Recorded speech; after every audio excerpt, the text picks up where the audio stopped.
Hello, everybody, and welcome to El Pocho Hour. I'm your host, Noel OG del Rancho. Today, we have our end-of-year recap. Man, it's been quite a year, obviously, with the whole Kofi thing.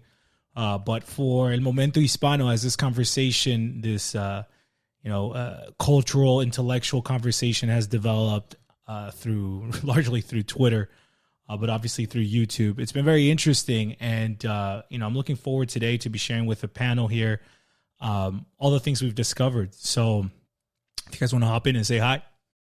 My certain alias is Klaus, Colombian, born and raised. Been around the world quite a bit, the U.S., Middle East. I was introduced to your podcast through your combo with Andy. So from there on, I just obviously I disagree with you some things, but three major roots. Definitely down with you on that one. And I'm very thankful to be on the podcast. Cool, man. Yeah, it's one thing. I don't think anybody here agrees on everything with anybody else. This is, I think I've kind of gotten the feedback that a lot of people are trying to frame this as some kind of political movement, but, I just feel like that's so steps 4 or 5. This is really a conversation, a cultural conversation amongst Hispanos from both the U.S. and from Hispanoamerica. But yeah, who's next? Pocho, you want to go? All right. Well, back again for the 10th, 11th, 12th time. Yeah, dude, you were on the first episode, so it's nice to have you on the last one. How do you feel about how all these things have developed? Well, just in general, like Carranca and everything, or you're saying like stuff that's happened on the conversation around, Hispanidad and everything that we've shared. I mean, we're getting a lot of, which is good. Yeah, it's going a little further than I thought it would. I was going quicker. I thought it was going to be like at a snail's pace. I see what you mean. Yeah. No, I think it definitely has. Especially, it seems to be kind of getting exponential. But it's been good. No, I'm just Whoosh. Children screaming in the house. That's a good sound. That's a good sound. Exactly. Yeah, that's a good sound. Yeah. Nothing. I'm just honored. I'm very happy that this podcast exists and that you guys are doing a very good job. Are doing a very good job. As I've said before, like I personally have been focusing my efforts on the Spanish speaking side of the continent, but it's very important to sort of like reach have a hand out for the Pochos, for the Hispanos in the US, to sort of like reconnect with your roots, or with the roots of the Hispanic world. Yeah. And basically, what we said, take it over instead of being assimilated into Gringolandia. Assimilate Gringolandia into El Momento Hispano. Right. Yeah, and I think it's real interesting because Pochos, this has been an interesting year for us, being here in the U.S. and seeing how the racial dynamics have played out, with all the rioting, and it's been a cathartic year, I would call it. I feel like Hispanos are coming to question themselves and the effort of trying to understand themselves, in contrast to the usual dialectic of black and white in the United States. And because we're here, it's like our national identities, they're still there, of course, they're extremely relevant. That's our soul, but they do kind of blur a bit, and in a ethnic or civilizational identity seems to be taking over. That allows us obviously to intermarry and start businesses together and work together and form bonds and friendships together, in a way that group us as a people, right? To hear if you're Armenian, if you're Persian, if you're Chinese, if you're white, if you're Jewish, they all group us the same. In the Southwest, they're going to say we're all Mexican. In Florida, they're going to say we're all Cuban. In New York, they're going to say we're all Puerto Rican or Dominican, even if we're not. So I think that's actually a source of strength, and really what we're trying to capture here with Momento Hispano is to enable and equip Hispanos, right? Give them the roots so that they can stand, strong and tall like a tree. The deeper the roots, the stronger and higher the tree can grow. So that's really been the focus of the conversation. And through it, I think a lot of key concepts have sprung out, and I kind of wanted to highlight some of them. Carlos mentioned for example, the three roots. I think that's something that's really crucial as a framework to try to define our ethnicity or give borders to our ethnicity. And just to recount them again, it's Cristo Rey, it's la lengua española o legado español, and ultimately number 3 is el mestizaje, right? Which, the first two are universal, right? No matter what part of Hispanoamerica, we in a sense all have a Spanish daddy. But el mestizaje is what makes us different. So it's nice to be able to be different, yet be able to relate and connect on what's the same. And I think this framework actually helps heal a lot of tensions even within big countries, like, for example, Mexico or Argentina or Colombia, where you have various versions of mestizaje that occurred. And instead of imposing one false narrative over the whole country, now you give space for different expressions of that mestizaje. And I think it only allows strength because, again, these tensions aren't there. These gripes of like, hey, I'm not even part of these people. Why are you imposing this, native identity on me who had nothing to do? In fact, my ethnicity warred with those people. So that's one of the things that I think, Carlos, you said, that one resonated with you. You want to chat with us a little bit about why? Oh, absolutely. Because it gives you an actual framework and tell who is Hispano and who is not, as opposed to the Andy ways. Well, if you have Spanish blood, you're Hispanic. Okay, well, you can be atheist, you can be Jewish, you can be Muslim. Are you really Hispano? Right. Like, do you celebrate Navidad, Reyes Magos, las Posadas? If you're really Hispano, you're a Catholic, you would celebrate. And in addition to that, having those three roots really helps you see who's us, who's them, that type of stuff. There's no confusion, right? There's no kind of pill pull of, ooh, is he or is he not? No, it's right. Straight. You either are or you aren't. You're either down with the three roots, or you aren't. The thing that I also like about the three roots is that, as you said, it doesn't give into false dichotomy. We're not confused as to whether a norteño in Mexico is just as Hispano as a gaucho de Argentina. We're all Hispanos. Right. It alleviates. There's no confusion. A little whiter, a little more Indio. Right. And I think to note here too is to understand that essentially this is the truth for, 80, 90% of us, right? We all have Spanish paternal DNA. We all have Native American maternal DNA. There is a literal truth to this. But beyond that, we understand this on a cultural dimension as well. For, say, you might be 80% or 99% indigena, but you still speak Spanish. You still have a Spanish last name. You still get your culture, in a sense, from that paternal Spanish root.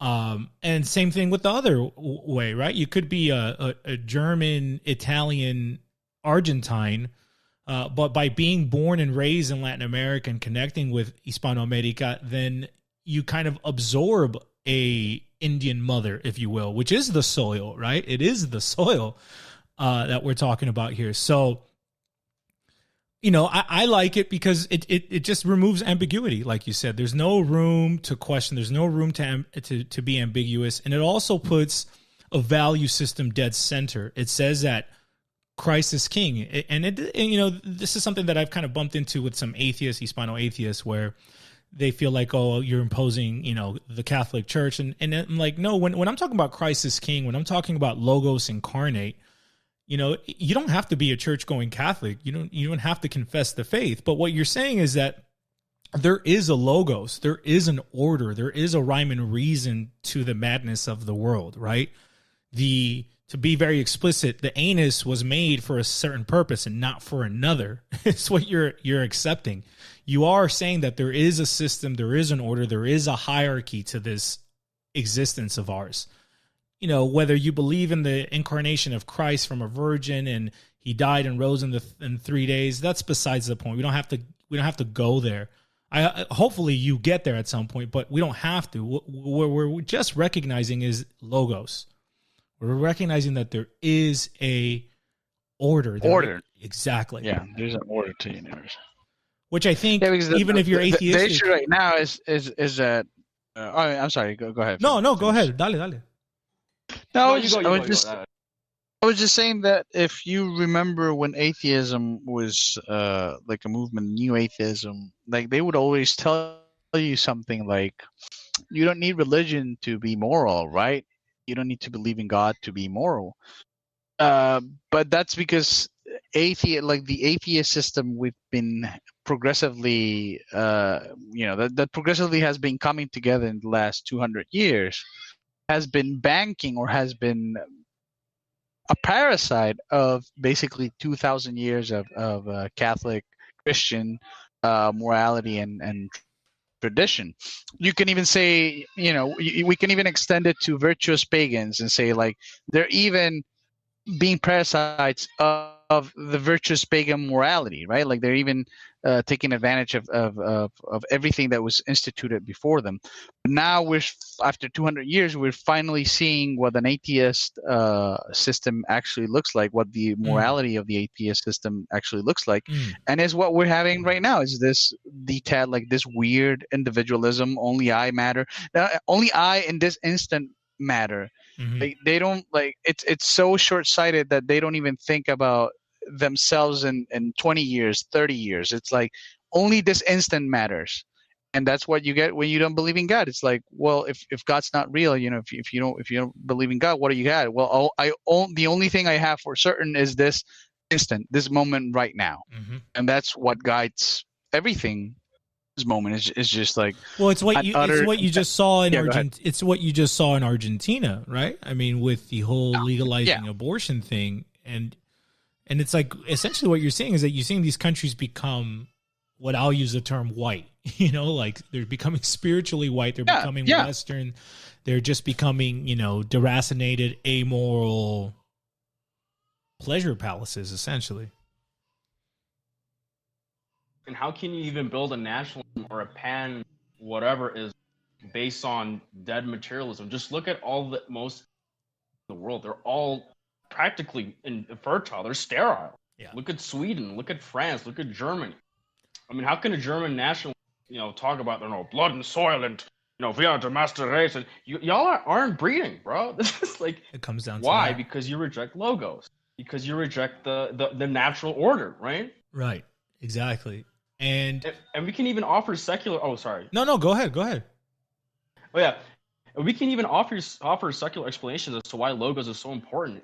It's also just like it's such an easy path to make.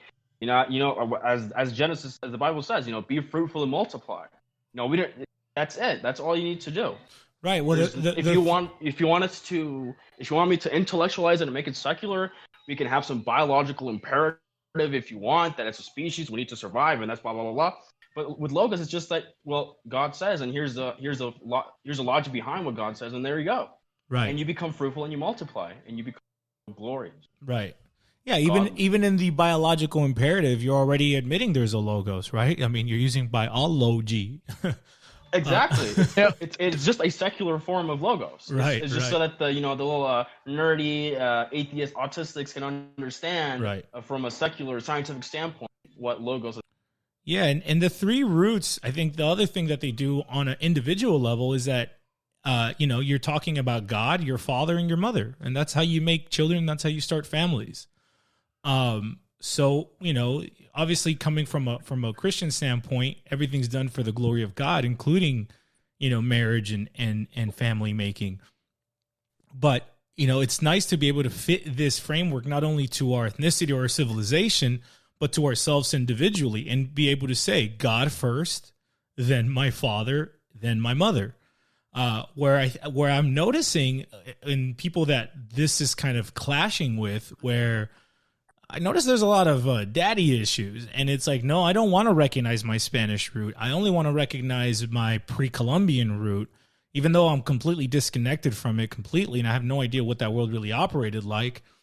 So it's like a weird mommy veneration, and I break it down very simply. It's like you are, before you got into your mother, you already existed. You're a seed, right? You came from a seed, you planted, and then you sprung from the soil of your mother's womb. So it's like you didn't originate in your mother, but a lot of these people kind of have this concept where it's like, my mother made me, and it's like mothers can't make; they can only what's it called? Incubate. I actually got something to say about that, and it's again logos. The reason why, for instance, the entirety of the human race was condemned by God when Adam sinned, not when Eve sinned. That's right. Eva. It was when Adam sinned. Why? Because we were all, the entire human race, we were all contained in our father, in Adam. So when he fell, we all fell. There was no two ways about it. It was like, it was over. Right. Adam had a chance. But that's why then God, like, let's say in a more short-term context, he doesn't really it's not like sin, like the sins of the father don't necessarily accrue to the son, because then in the short term there's the mother involved, but in the sort of like the universal long term of things, it's like we were all in Adam. Yes. Right? We were not in Eve, we were all in Adam. Right. So when he fell, we all fell. Yeah, that's exactly right. And that's why God is a man, because he's a creative source. Women don't create, they catch and they incubate, but they don't create. The soil does not create the plant and the fruit. It's the seed that does that in the soil. It nurtures it. Right, Women exactly. are nurturers. Exactly. It's a nurturing force. It's the fertilizer. But if there's no seed, then the fertilizer is it's waiting for. Right. You can change the soil and you're gonna get the plant, but but the soil by itself does not produce a plant. Right? You can have the most fertile soil in the world, but if there's no seed to go in it, then the soil's not doing anything. But that same seed, you can put it in the desert and it still might work, right? So, and I think that's this is very deep what we're talking about here when we're outlining this, and I think this is actually where you see the knee-jerk, visceral rejection of what we're putting forth, because it's everything that you were told that was bad, right? Like, oh, the Catholic Church is always imposing. Oh, el papá machista, he's always, imposing. We're raised in a paradigm where patriarchy, where order, where logos, where hierarchy is completely rejected. And here we are saying that, well, to identify our ethnicity, you implicitly have to accept, you implicitly bring in hierarchy into the world when we're defining our ethnicity with these three roots, and that creates a visceral reaction in people who are just so used to having rejected that concept. I think it's hard for people to admit in this world to say, yeah, you know what, like, I love my mother and everything, but without my father, I wouldn't exist. It's hard to give that authority to the masculine principle for people. And I think that's probably like the biggest disconnect that I'm feeling with other Hispanos who may, not agree with this kind of point of view. We just gotta make them understand. Does anybody else want to say something? Because I want to share my Favorite Plato quote. No, go ahead. If I may. Dale.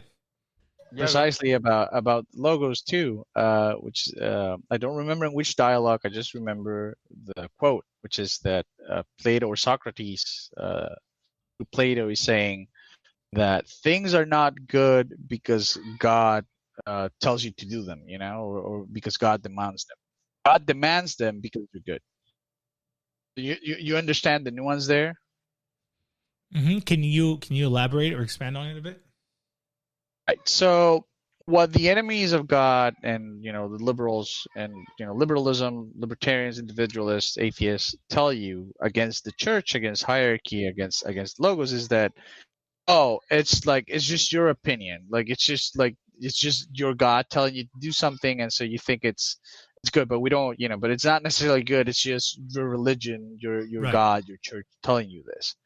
But in reality, it's like, yeah, God is telling you this. God is telling you to do this, to do X, Y, and C, and not to do, N, M, and J, and P, or whatever. So God is telling you to do some things, and He's telling you not do other things. And because the things He tells you to do are good, and the things He doesn't tell, the things He tells you to avoid are bad. Mm-hmm. In themselves, not because God said so. Right. You understand what I mean? Yeah, Like, there's absolutely. a reason why God does it. Like, it's not a whim. It's not like God has whims, because this is the way they picture Him, or they want to make Him look. It's like, oh, it's just the whims of your God. It's like, no, dude. Like, it's like Right. He's actually telling you what's good and what's bad. Right. It's not a whim on His part. And so that's just what we're fighting against right now. It's like, I always said that in theory, like, there's nothing wrong with deconstructing stuff. Like, I see no problem with trying to find the reason for something, or trying to understand the origin of something, deconstructing it. You have to put it back together. Yes. You can deconstruct something and then go like, which is actually that's something that I've done, and go like, oh, okay, so this is the reason, this is the reason why the Ten Commandments, this is the reason why envy is bad. Okay, I deconstructed it, and now I came back to the same conclusion as before, whereas, before deconstructing it, I was just maybe repeating it. I was just repeating, but now, like, I understand, and I was able to put it back together and came to the same conclusion as originally. But what we've been suffering through is just an endless process of deconstruction and never reconstruction. Nothing ever gets reconstructed. Everything is just like taken apart, and then like, okay, so what's the conclusion? We took it apart, and what's the diagnosis? Like, was it bad? Was it good? And the answer is always like, no, it's always bad. Like, nobody ever deconstructs anything, and then comes and none of our enemies, I mean, deconstruct anything and then come back and tell you like, well, we deconstructed it and we realized that, yeah, monogamy and heterosexual relations and marriages are actually good for the world, and gay marriage makes no sense. Right. It's always like they always reach the destructive conclusions. Like, no, we just take it apart and just whatever, man, just do whatever now. Like, it's like the rule doesn't matter.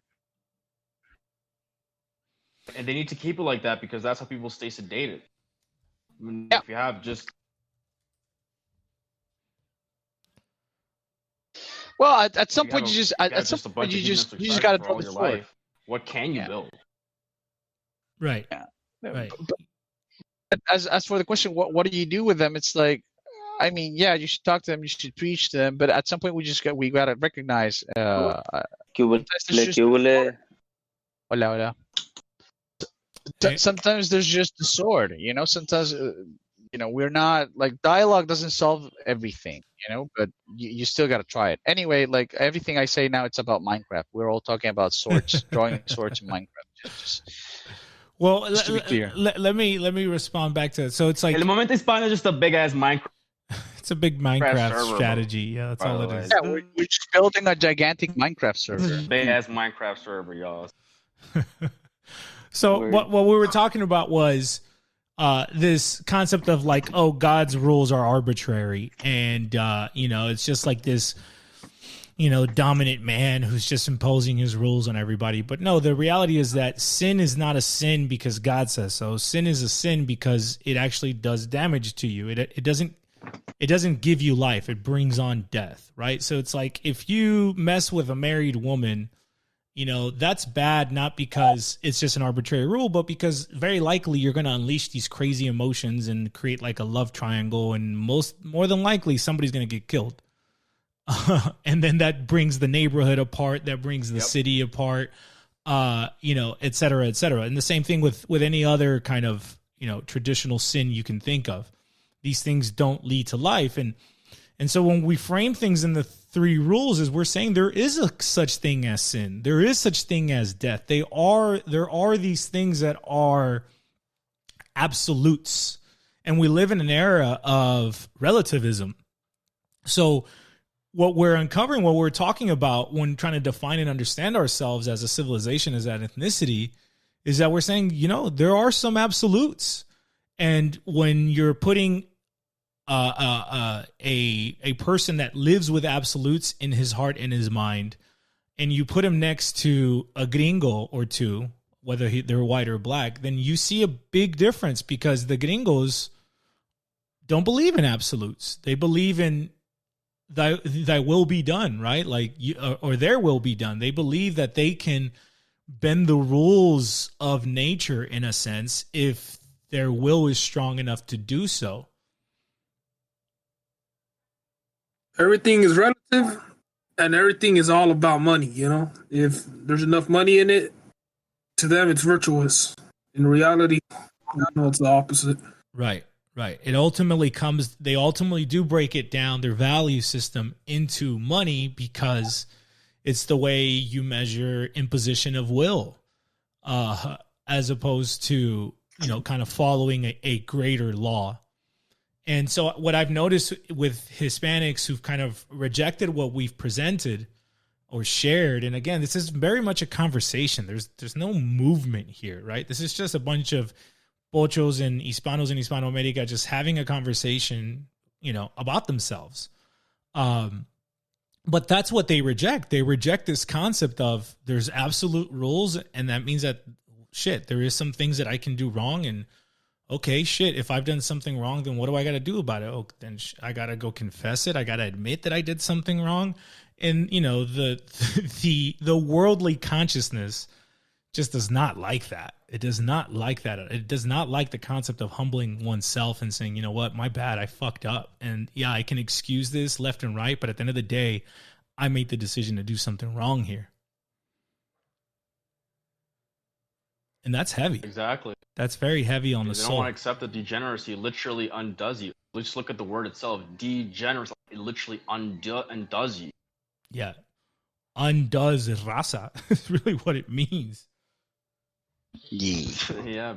It undoes. And look, man, you can be a Catholic and be, a pretty simple person. Like, I'm not a saint, I'm here in Colombia, so, tengo amiguitas, no?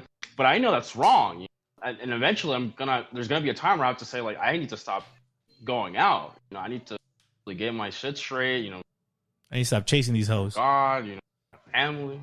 Yeah, bro. That's the problem.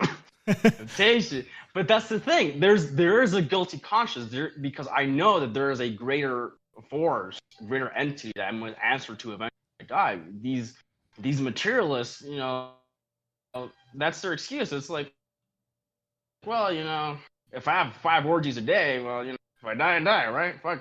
They don't want to leave those childish desires behind. But they don't want to stop. They don't want to die. But that's the thing. They want to do all the things, but they don't want to die. They don't want to pay the piper, which is like what you see with abortion. It's like, I want to be able to have sex as much as I want, and then I'm just gonna kill to keep on doing it. Like, I want the warranty that the state will allow me to kill legally, so I can keep on sinning.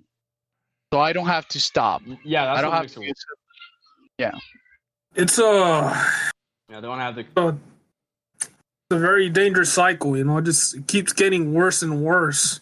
You start at something small, and it just you take that slope down, and you take that hill all the way down. That's basically what happens. That's the West. This giant slippery slope that society, and that's the thing this year, that Hispanos have kind of had a moment and some space in the United States to see, like, holy shit, like, this is real. The generation that we're talking about is real. Look at these people. They're destroying their own cities.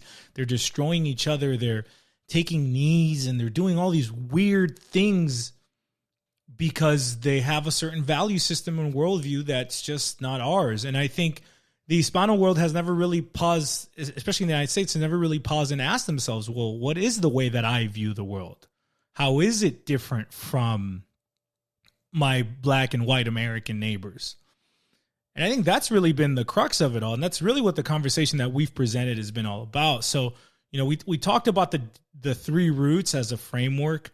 I think it also helps us here to understand the concept of what I've labeled jam culture, Ugandan Anglo-Masonic culture, which is just kind of like a catch-all phrase of, you can call it the West, you can call it the Atlanticist powers, I think people do a disservice when they try to blame it on one of the three without kind of seeing the unity between those three concepts. And I look at it also, it's like a trinity, right? When we're talking about the three roots of Hispanidad, and then you contrast it to the three roots of kind of this degenerate culture that faces us, that what we're seeing happening in our own countries is that our own countries are swallowing that pill, right?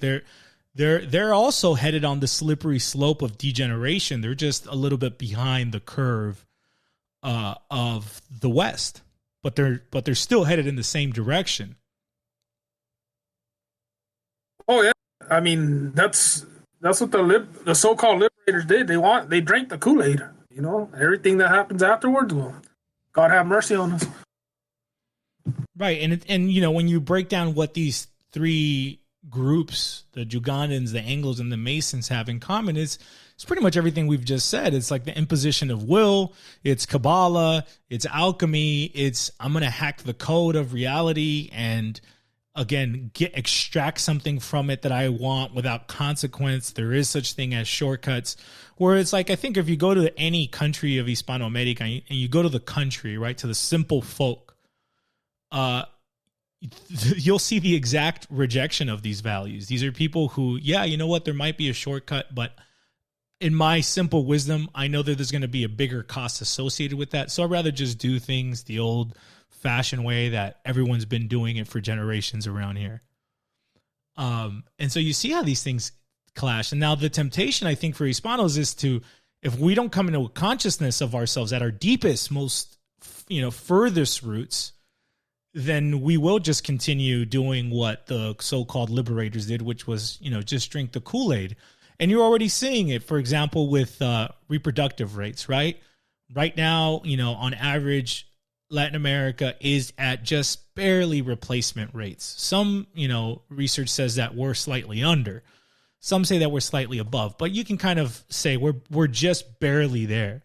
And so really it's a matter of this generation and the next to say, are we going to go down the negative reproductive rate of the West and deal with all the problems that the West is dealing with right now? We can literally look into our future by looking at what's happening in Europe and the United States. Just imagine that it speaks Spanish and it's way broker.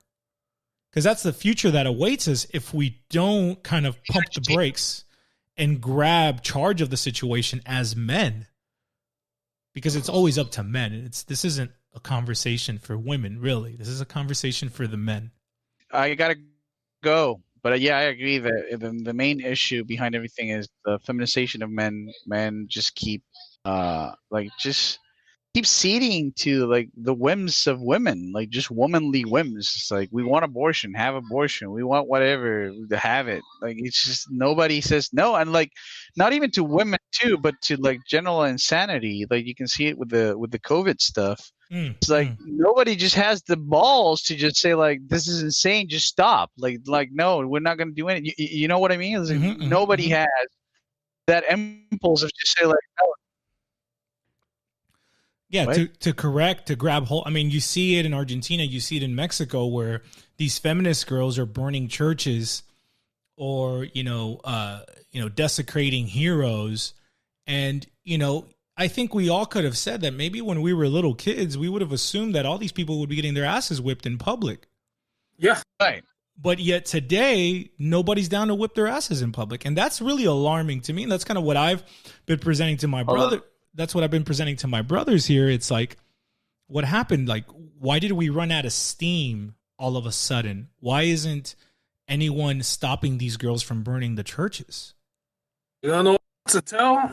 That's, I think you mentioned since the beginning of time, Adam, our forefather, he slipped up. He let the woman get away with it and see what happened. And now that's basically to us. Right. That's what we're doing. Yeah. Let me keep going a little bit here with defining the term. So we talked about the three roots. We talked about jam culture. I think another concept that's come out is comparing, there's been two queens that are very emblematic, and this is really, really relevant to the Pochos in the U.S., that really represent the gringo culture and the Hispano culture. And that's Queen Elizabeth of England and Queen Isabel of Spain. these two women really exemplify this opposing worldview that I think we've all kind of come to clash with, this concept of like white identity and how Anglos like to brush everything that's white when it's convenient to them. And essentially they'll usurp the people we're related to, the Spanish who, you know, from the Spanish Empire and all that history. They'll usurp that as theirs. Yet at the same time, they'll denigrate Spain and say, you know, it's not really white. But these two queens really show that there's a fissure between this fake monolithic European white culture that doesn't really exist.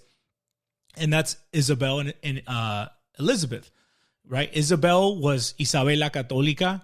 She was a pious, virtuous woman. Even, you know, there's a lot of contemporary records that talk about how her husband was like a big player, of course. And, you know, the woman just stayed prayerful about it. She carried her cross. There's, you know, stories of how when Columbus went back to Spain with some Indians, you know, she basically yelled at him. She got off of her throne and she went up and embraced the Indians and kissed them, understanding that, in a sense, God had blessed her with subjects, with this new world to kind of be a steward over, not this kind of pirate queen over it. And then when you contrast her to Elizabeth, where, you know, she's the daughter of a man who kicked out the church. She wasn't a Christian. She was into alchemy and witchcraft. And you guys will have to look up John Dee as a character to really understand Elizabeth.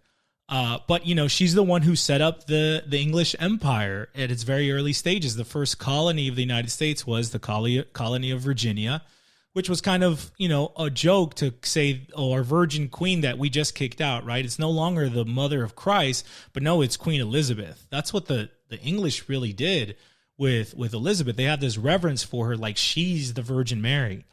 And lo and behold, what came after Elizabeth? Well, you know, after the English Civil War, Cromwell took over and he invited in all the bankers that Isabel and Ferdinand had kicked out of Iberia. And that was really the launch of the modern English Empire with the City of London and this whole banking elite that eventually has taken over the world as we know it and has essentially subjugated us for 200 years.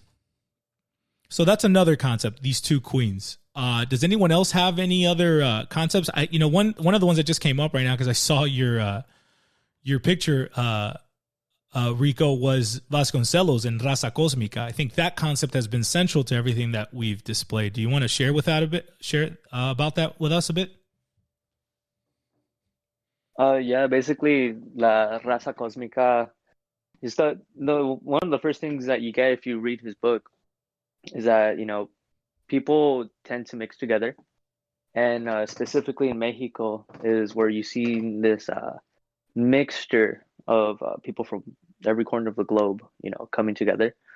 Mexico has had people come from the Levant, you know, and these people, some of them were Muslims. They ended up assimilating within a few generations, becoming Catholic. The same thing could be said with the Morenos, like the fact that people don't know that, you know, there are Mexicans with Afro admixture. And not that we should, you know, point out those differences, because that starts, you know, categorizing people and, you know, buying into the American identity politics. Racial identity, which, you know, isn't organic to Mexico. But that's a different discussion. But those people, right, you can look at someone with African admixture walk down the street in Mexico, and you won't even notice, because you'll think, oh, that's just a, you know, brown ass dude from Guerrero, you know, for example. So Vasconcelos ended up writing La Raza Cósmica as a way to explain, you know, Mexico's admixture in a way that's, you know, giving us a form of empowerment. Because at that time, you know, Mexico wasn't doing too good, and especially with the Americans to the north, right, with their Anglo mindset, right? Right. Vasconcelos was very much a proto-Pocho because he wrote Raza Cósmica as a response of kind of living in the United States for a while and kind of observing how the Anglos programmed and lived and viewed themselves. And he kind of looked south of the border and said, oh, there's something different about the way we program. And, you know, at this time, he was kind of influenced by a lot of the fads of the time, which were kind of like theosophy and all these things. And so the book is riddled with some of that stuff. But regardless of that stuff, he's still pointing out to a reality that he observed, which is that at the end of the day, within this framework of the three roots that we've laid out, Hispanoamerica is a result of this mixture of peoples. And to him, the end result was what he called the raza cósmica, which is like, people, detractors are going to say like, oh, this is like globalism and they're trying to do race mixing and like, everyone's going to be a mongrel or whatever.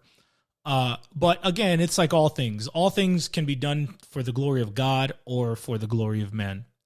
Even quote unquote race mixing. There is a right way to do it. There is a righteous way to do it.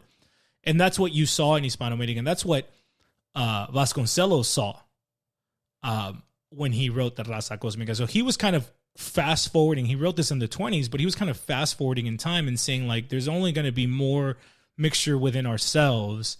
And the ultimate result of this is basically a man who can connect with all parts of the world, because in a sense, all parts of the world are inside him. Exactly. And as a matter of fact, Syrians and Lebanese, they just toman yerba mate. They drink yerba mate. That's not an Arab thing. That's an Argentinian thing, but they adopted it. They got it from Brazil. There's a ton of Lebanese in Brazil. Mm-hmm. There's a ton. Okay. Yeah, and I mean, it even reconnects us, because even in the Iberian Peninsula, there was, some of this admixture going on.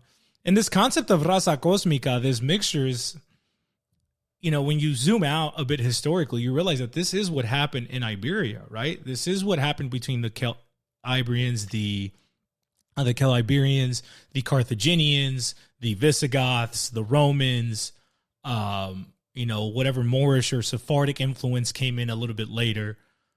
This, the mixture that we have on this side of the lake had precedent to it, which is very interesting to note. It's in a sense, the three roots, the third root, the concept of mestizaje, is not exclusive to the Americas, because Spain itself is a product of mestizaje. And what you're seeing happen in our countries, in the U.S. amongst ourselves, and in Spain itself, is this breakdown of mestizaje, where it's like you have this indigenism creeping in, where it's saying like, no, we need to like undo the mestizaje and kind of reform what was there before. Which is really just divide and conquer strategies from our enemies. But it's funny that you notice the same thing happening in Spain that you see happening in Mexico, that you see happening in Los Angeles amongst the Hispanic community itself. And obviously you see it happening all over Latin America. But let me keep going here with some of the terms that have come out. So we talked about three roots. We talked about jam culture. We talked about Elizabeth versus Isabella. We talked about raza cósmica. Can you guys think of any other ones off the top of your head? Well, I was thinking of an issue that this is obsession with the U.S. getting paper. I don't know if I can come up with a term for it, but maybe papeles syndrome. Every single person over here is talking about papeles. Que tengo que irme para Estados Unidos, que que ahí se consigue la plata. This is what every single Hispanic is talking about. Because everyone wants to leave this place.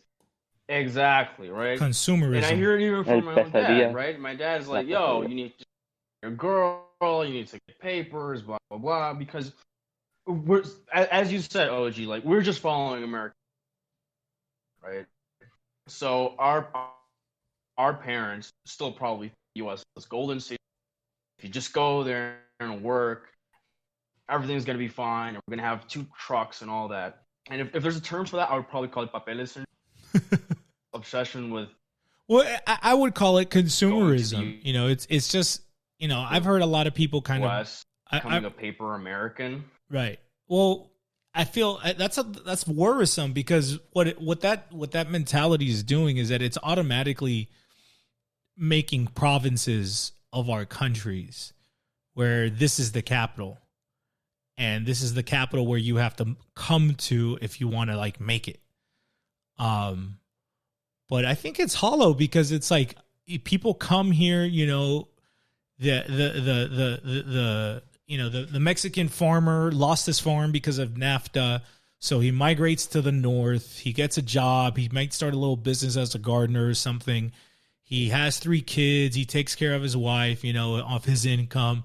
He sends his daughters to school, and then they come back with purple hair, and they hate their last name, and essentially they hate their dad. And so then the kids are like fat and diabetic, and but they got all the video games they need.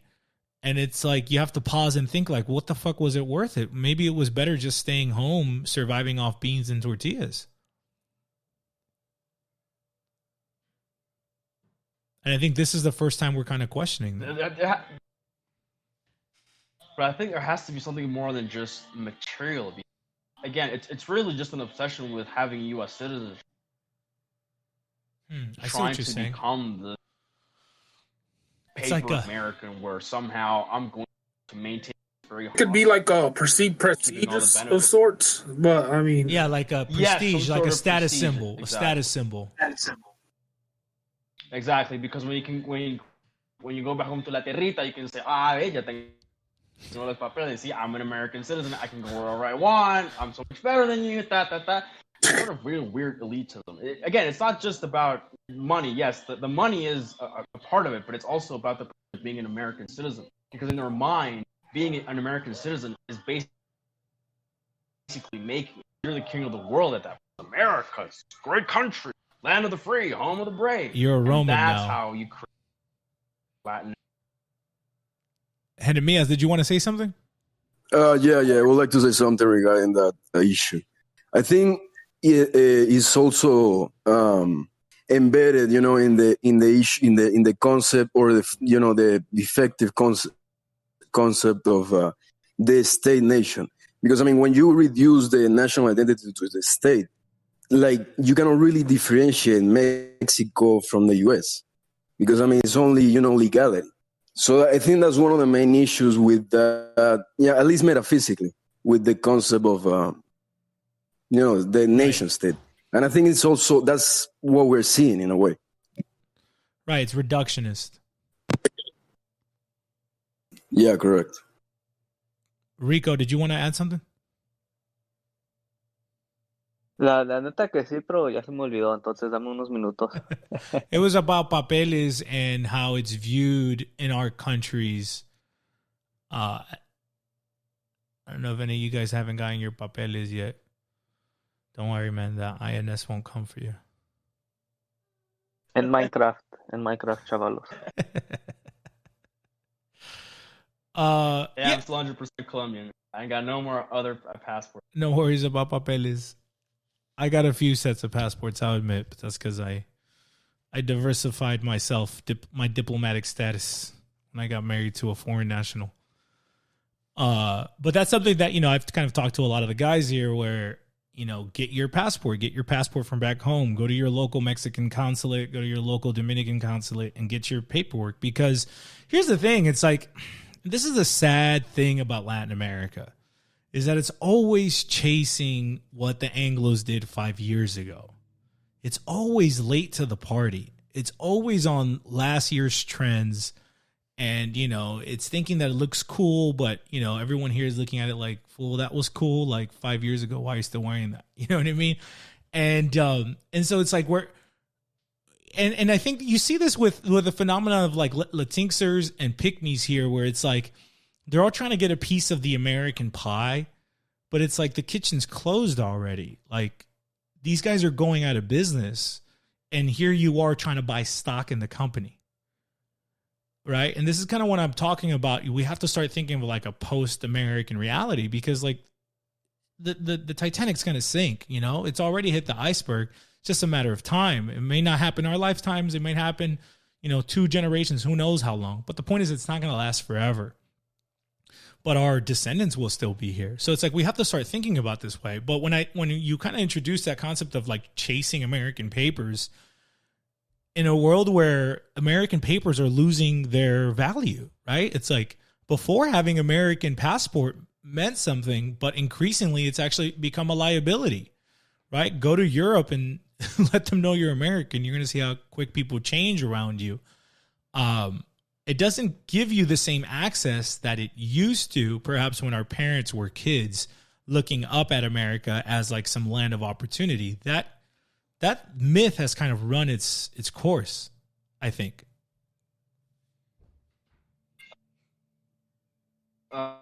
Well, just as a disagreement with you on there, in some parts of the world it has in Europe, but not to dox myself here, but contact the Middle East. I mean, American passport is still very much important in places like the UAE, because in the UAE they basically pay you as per your passport. If you have an American passport, you get paid the highest salary. If you have a Korean passport, it's kind of like a middle salary. And then you go down and down the line, so it's like South Asians pitted. So yes, definitely the U.S. will collapse. I mean, the debt is unpayable. There's racial, like, this thing is going to collapse eventually. This thing is going to end. But you still have the last grasps of American, and people are still trying on that team, take advantage of it. So yes, the U.S. is declining, but it's like a cornered animal. It's got its. Yeah, there's still, I agree. There's still some value to it. But what I was trying to point out is just, it's not the same value when our parents were kids looking up north, right? When our parents were kids going to the cinema, looking at an American movie, they had this dream vision of the United States where money grows on trees. And it's like the reality is just, it's not that. And you see it in our immigration. You know, immigration here by Hispanics has been going down essentially since Bush era. There's been, minor moments where it's kind of spiked up again, but overall the trend has shown that there isn't as many Hispanics coming in as there was. Well, you even have the U.S. population realizing that too. It's a slow realization, but they're realizing the U.S. is not what it once was. But I think the reason why there's this prestige to having... What was that? No, go ahead. There was this prestige to having? Oh, yeah, no. The reason why I think there's still this prestige to having U.S. papers and citizenship and the like is because the U.S. is still the international empire. I mean, what other nation has its culture and its cultural exports going to practically every part of the world? Right. Pretty much everyone knows about the U.S. Yeah, everybody seeks to kind of emulate what's going on in the U.S., and I think smartphones and social media really help spread that, where it's like, I'm a witness within my lifetime before Instagram. I remember how the girls used to be when I would travel to Hispanoamerica. And then I remember I see now after Instagram, and it's like, whoa, these girls are exactly the same as the ones I left back home. They're using the same slang. They don't even speak English, but they still know the slang words, right? They'll say cringe, and it's like, how the fuck did you learn to say that? Well, it's like, because I'm on Instagram.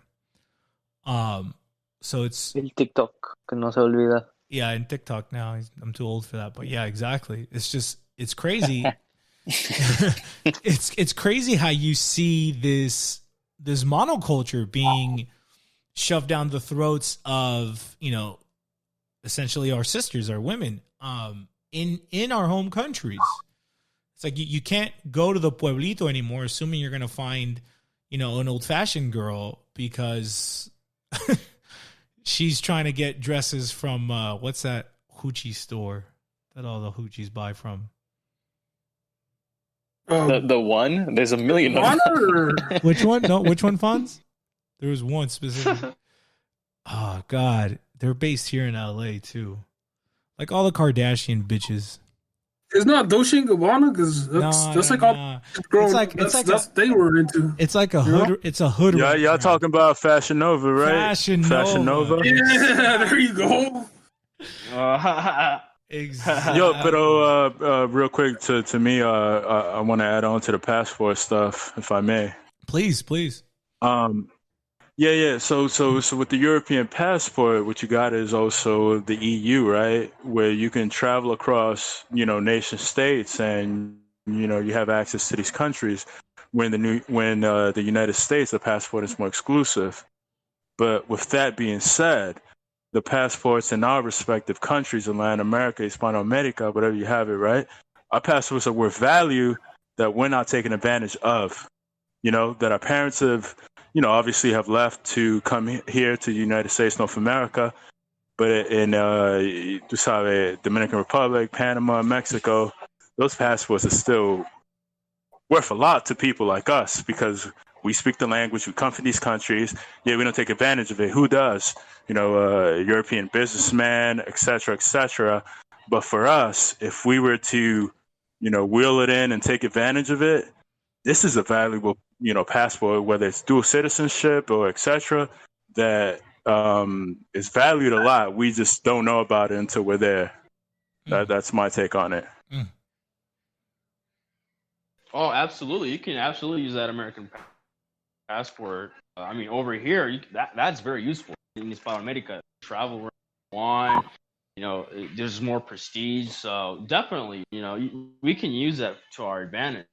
I mean, I guess, OG, I'm pretty sure you can pretty much set up shop anywhere you want because you're a gringo.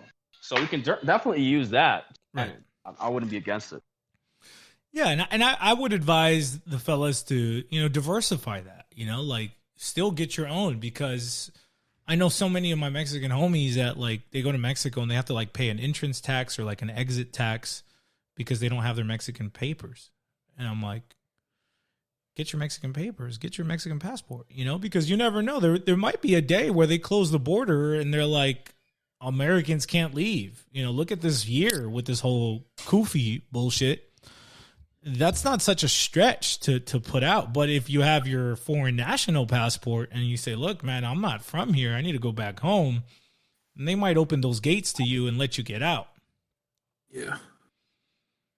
So I think that's another thing to keep in mind in regards to the papers situation. But, let me segue here a little bit into consumerism. We kind of touched on it a bit. I've heard a lot of kind of more very devout or hardcore Catholic guys kind of, ring the alarm about Protestantism in Latin America. And I think that's very important to watch more than anything, because it's a fact that the United States is exporting Protestantism and has been doing it since the Reagan era. So it is something that we have to be highly suspicious of. But I think there's something even more dangerous to the cohesion of our countries than Protestantism. It's really like just kind of apathetic apathetic consumerism. Oh, I'm gonna have to put you on mute, cuz. I was saying it's really more apathetic consumerism where, that thing does away with culture much quicker than Protestantism. I'll give you guys the example of the Catholic Church in Nicaragua, because that's what I know best. The Catholic Church in Nicaragua is like basically trying to toe the line of global homo and like feminism. And oddly enough, it's like the most traditional conservative Catholics who unfortunately have felt like they had to leave the church and become Protestants to try to hold on to some kind of conservative family values. Oh, that's sad. It's a very weird dynamic to be in, but I'd like to open that up a bit if you guys have something to share on that. I'm fairly that happened to a good portion of my family. A lot of my family on both sides, I'm Brazilian and Puerto Rican, so a lot of my family on both sides were not Catholic. They were actually evangelical, precisely because the perception was that Catholics weren't actually Christian in any real sense of the word, that it was sort of just a title that they carried around, a sort of cultural identity tag. Right, that the faith has become hollow. There's nothing real to it. Yeah, and so that's one of the ways that I know people in all of the Latin countries are being herded towards Protestantism, especially evangelicalism. Yeah. Because within the United States, it's the evangelical base that actually holds conservative social positions, and that's also true in other nations as well. Yeah, and Brazil is pretty interesting because isn't Bolsonaro evangelical himself? No, he's actually Catholic. Oh, okay.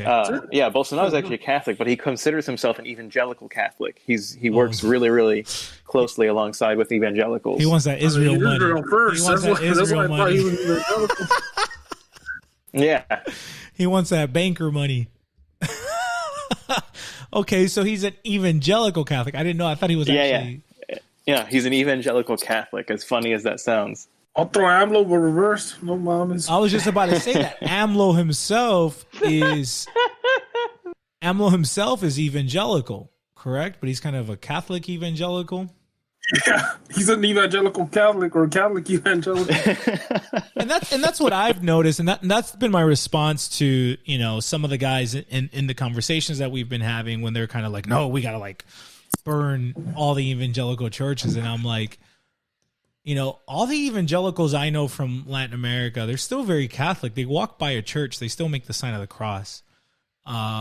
You know, they're actually more conservative and traditional than most of the Catholics I know, because the Catholics I know in Hispanoamerica, they only go to church, you know, once or 3 times a year for the special holiday.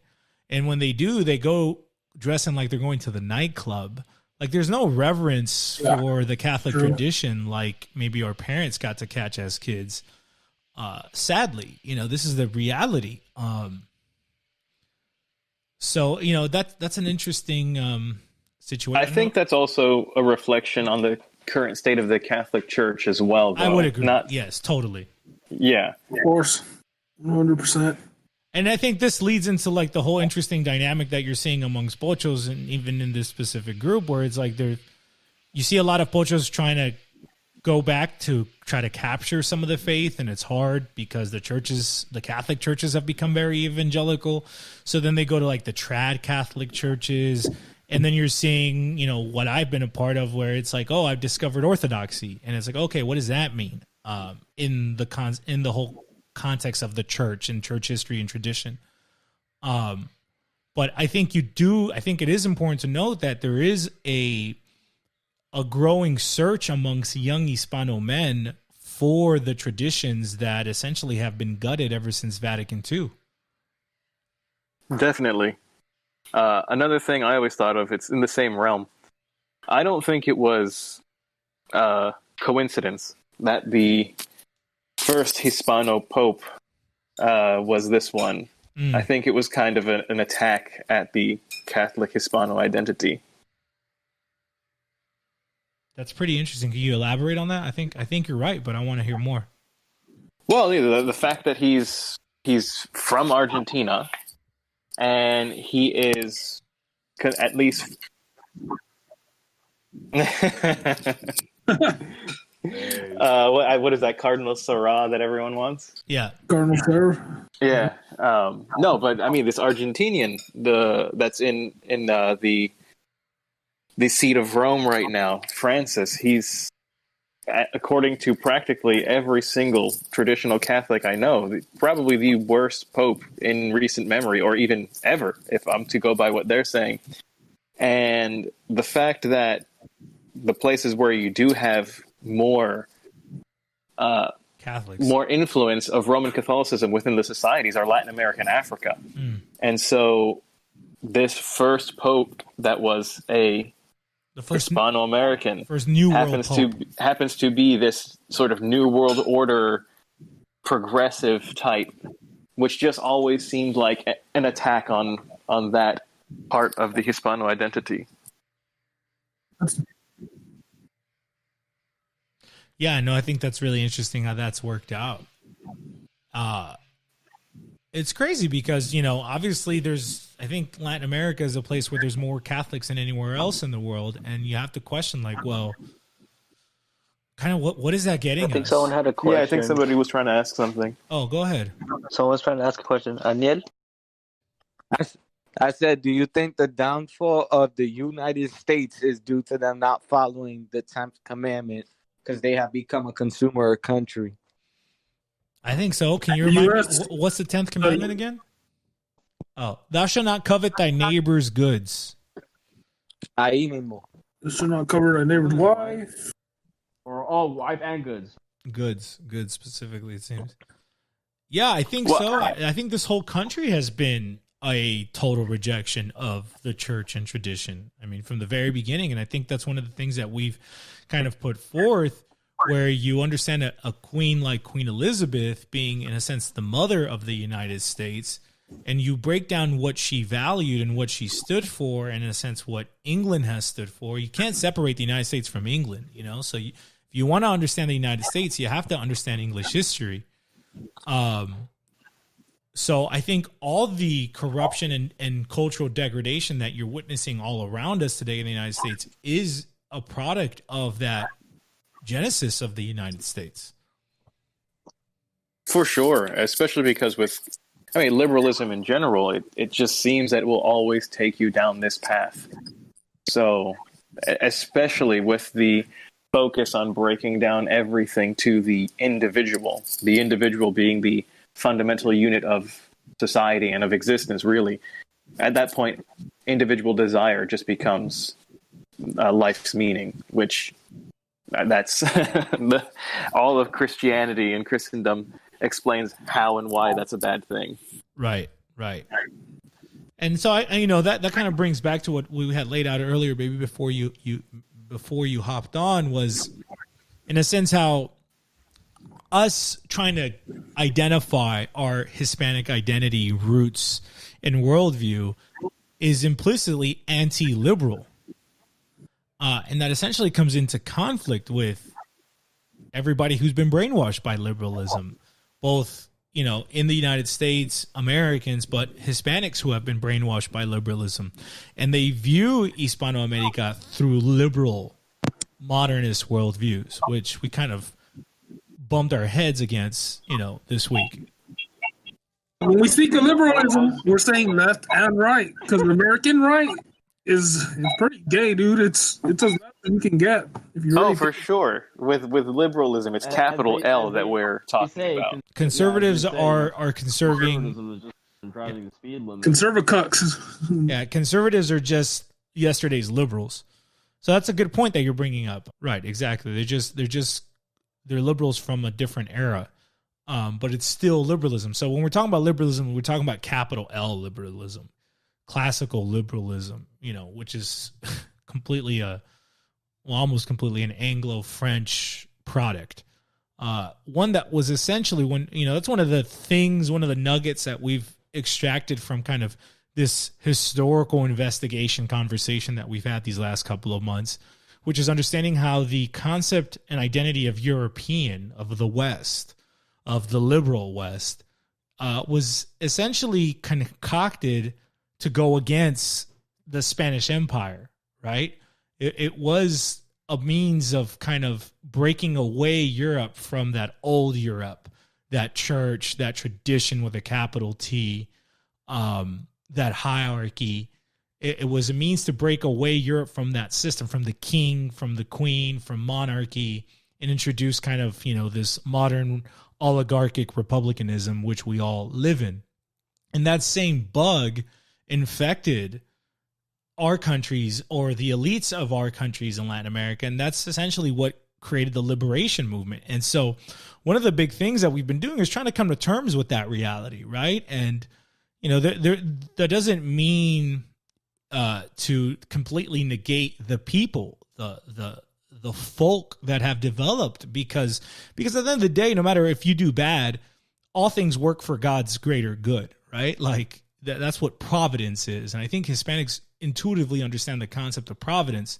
So it doesn't negate the people, but it should bring us to like a humbling to kind of question like, shit, was there a mistake? Did we do something wrong fundamentally back then that is the root of all our problems today? And that's kind of a tough question for people to ask themselves, it seems.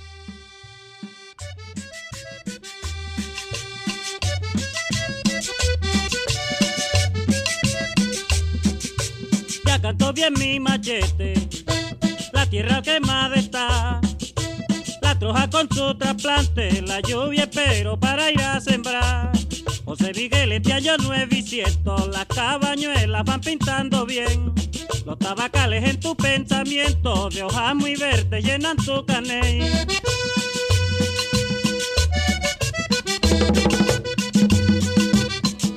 ¡Báilala, Miguel Antonio!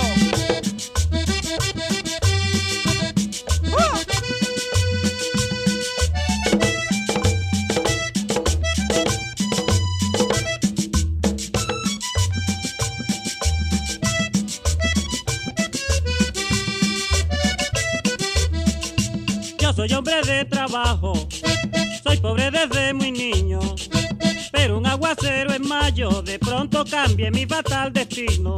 José Miguel, levántate temprano, limpia la huerta, siembra más y más.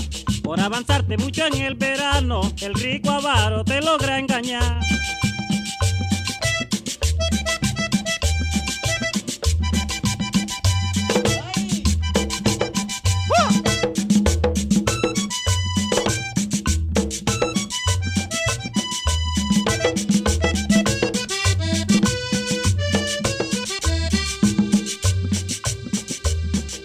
Cuando venda la cosecha, lo que deba pagaré. Compro ron y hago una fiesta y lo que sobre para mi mujer. José Miguel, así no son las cosas, por no guardar es que tú estás así. Vives pensando en las cosas sabrosas y no en tus hijos ni en tu porvenir. ¡Uah! Oyendo, Jorge Rodríguez. Y este es el mambucillo. El de la vela.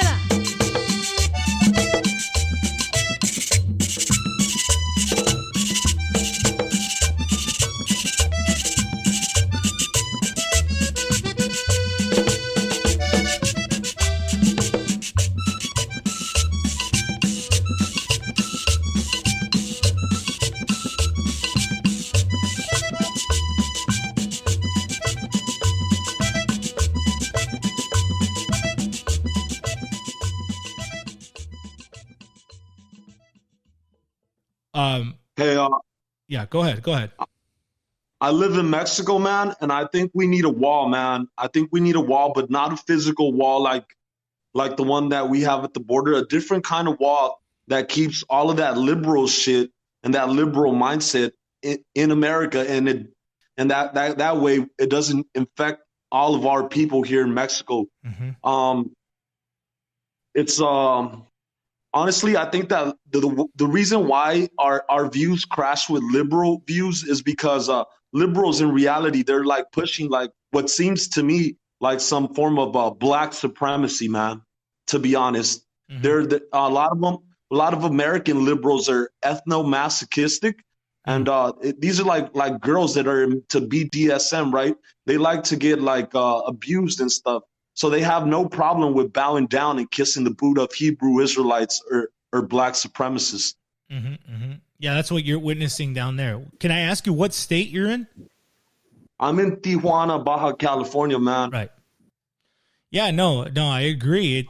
This identity politics is being exported, and I've actually been working on a multi-part kind of episode or special with a journalist that's really known about kind of the covert operations that the United States is running down in Mexico, whether it's through the narco war, but also through this kind of identity politics NGO stuff, which I think we're all very alarmed to. And then we're all been kind of wrestling it. The question is like, how do we, that wall you're talking about, like, what is that wall? How do we build a cultural wall against this degeneration that would make our people immune from this? Because that's what they're, Mexico is the neighbor of the United States. It's the closest neighbor. Right. So it's the first test lab. Whatever they can make happen in Mexico, they're going to replicate it everywhere else. And I think what we're seeing amongst Hispanos here in the U.S. is that they're trying to divide us amongst racial lines. And they're trying to make people have like a Indio consciousness or a white consciousness or a black consciousness because they want to divide and conquer. Absolutely. Divide and conquer. Yeah. Absolutely. They want to divide us and then conquer us. Yeah. What you said on one of your podcasts about internalized schizophrenia is actually, I think that's right on the money, man. They want to separate us because they realize that a lot of our people, I hate to say it, but a lot of our Hispanic people are ethno-masochistic. And that's why they LARP as either African Americans, the ones that could LARP as that because they look a certain way, right? Or a lot of them want to LARP as Anglos because they look a certain way. Or I Indios. think that, or indigenism is another thing.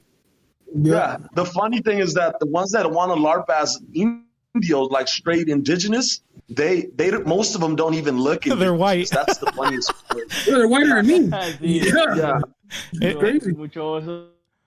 Yeah, and it's the Indio ones who try to LARP like they're pure-blooded Aryans.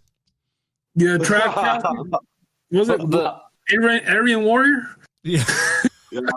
Well, this metaphysical wall we're talking about, the first one, I think a lot of people would agree, is Christendom. That's the first one, because traditional Christendom, Cristo Rey, Catholicism, in the traditional sense, it's pretty much inherently illiberal. It's contra liberalism on its own. I mean, liberalism was concocted to break that down. Yeah, correct. It was concocted in a way to go against the church.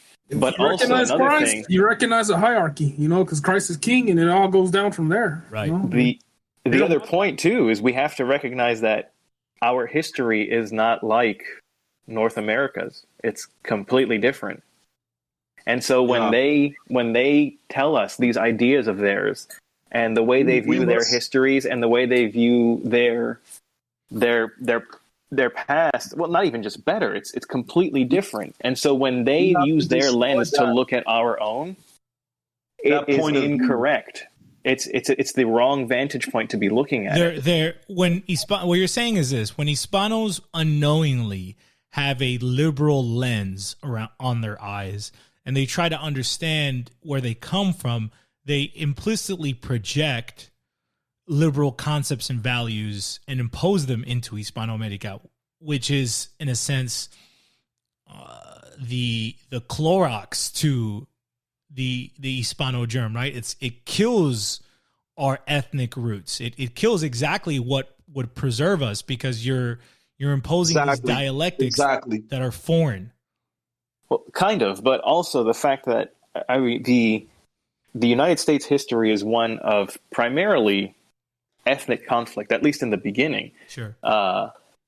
In most of Hispanoamerica, you had that at some point, but it was nothing near the level it was in the U.S. and in North America. So when ethnic Americans harmony. look at their own history, they see evil white people and poor little, Africans or poor little Native Americans. Whereas you can't look at the history of Hispanoamerica like that. It's just not the same. Right. We was colonizers. We was the colonizers. Right. Well, not only that, we had the mestizaje. The Anglo way was to separate and destroy. The Iberian way was to interbreed. To generate. The Indios spread Catholicism throughout Hispanic America. It wasn't really that many Spaniards doing it. Right. That's true. And I think that's the point you were making, that when Hispanics say, "Oh, these Spanish give me back my gold," and you were the colonizers, what they're failing to realize is that you were the colonizer too. It's like you can't separate yourself from your paternal root. Right? It's like you are also the Spaniard that you're complaining about, and you're also the Indio, and that's the whole thing about that internalized schizophrenia, that unfortunately, because of the way independence happened, I, for one, believe independence was going to happen. It's just inevitable, and again, if you zoom out in history and you go back, the Roman Empire at some point got too big and they had to split it into 4, right? So I think our empire would have naturally had to have broken down, but it didn't have to be so traumatic. It didn't have to be so costly. It didn't have to come at the cost of our economic, military, and cultural preeminence in the world. And that's exactly what happened. And because of it happening the way it happened, our elites, those merchant New World elites who were mostly Spaniard, they had to concoct these myths to try to legitimize their own new regime on the masses. And when those myths inherently had the black legend inculcated in them, inherently introduced a internalized schizophrenia that our enemies have been able to benefit from incredibly, right? Instead of seeking to harmonize these different roots of our ethnic makeup, it comes into conflict. Because when you hate something that you are, in a way, like let's say you have the mestizos that hate white people or that hate Spaniards. If you hate something that you are, whether you like it or not, you're masochistic. You're like Yes. bashing yourself, and that's, I think that comes from like the Hispanic guilt and the Catholic guilt that's being pushed on Hispanics and Latinos. Mm-hmm. No, that's precisely exactly what's happening, and that's what we've been kind of exposing from the beginning. And so, really, this whole experiment exercise that we've had these last couple of months through Momento Hispano has been to go back. Although it's like, it's really been an exercise of let's go all the way back. Let's just start even before there was Simón Bolívar or Hidalgo. Let's go way back. Let's go all the way back to Cortez and his ship coming into, and it's not being pushed on mulattoes. I don't see mulattoes getting shamed or they're not being made feel. No one wants to make mulattoes feel guilty because they have like Spanish blood or European blood. It's only being pushed on mestizos. Yeah, I think it's being pushed on everybody, to be honest. Everything is good for a purpose, It's a whole dialectic. It's a different angle. Like what you see with the mulattoes from the Caribbean is that they're not being colonized by the whites or this indigenous type of thing. They're being colonized by the African Americans. Yeah, the Protestants. It's the Protestants. The same thing here in TJ with the Haitians. The Haitians brought Protestantism over here. It's the evangelical Protestants that are over here doing a bunch of dumb shit in Mexico, just like the leaders of that church, La Luz de Cristo. They were caught up in like some human trafficking not too long ago here in Mexico. I remember and that. It's one of the biggest Protestant churches around the world, man. And one of their leaders, for the main leaders for here in Mexico, was caught up in doing some and they're really just doing some shady shit. That's what the Protestants are doing. But at the same time, they'll turn around and bash the Pope or whatever because of the corruption in the Catholic Church. Yeah. But I've always said this, and I'll say it again. The church itself is perfect, but there is a lot of corruption in the church. There's enemies of the church LARPing as part of the church, but they're really not. Right. But the church itself is always going to be perfect. Yeah, and this is capital C church we're talking about, right? We're talking about the body of Christ on earth. Right, exactly. Well, yeah, which I would totally agree with.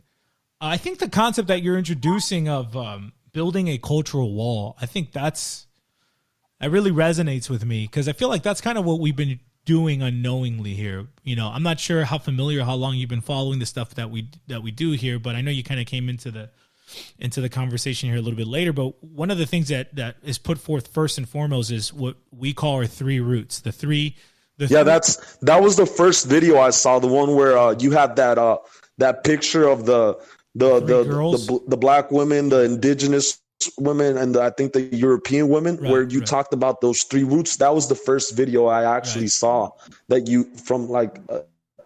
from you guys are right. Yeah, and that I put that painting there just because I thought it was a cute painting. It's a nice painting. It's a pretty painting from Peru. And it's these three girls. It's like a mulatta looking girl, an India looking girl, and a white kind of European looking girl, and they're playing cards with each other.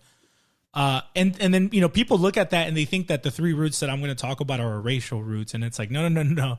The three roots are actually like a metaphysical concept where it's Cristo Rey, right, is our first root, this concept of logos incarnate. Then it's our Spanish language and our Spanish legacy, right? It's what I would call our paternal root, right? It's like our dad. Let's just pretend our dad is Cortez. And the third root is the mestizaje, which...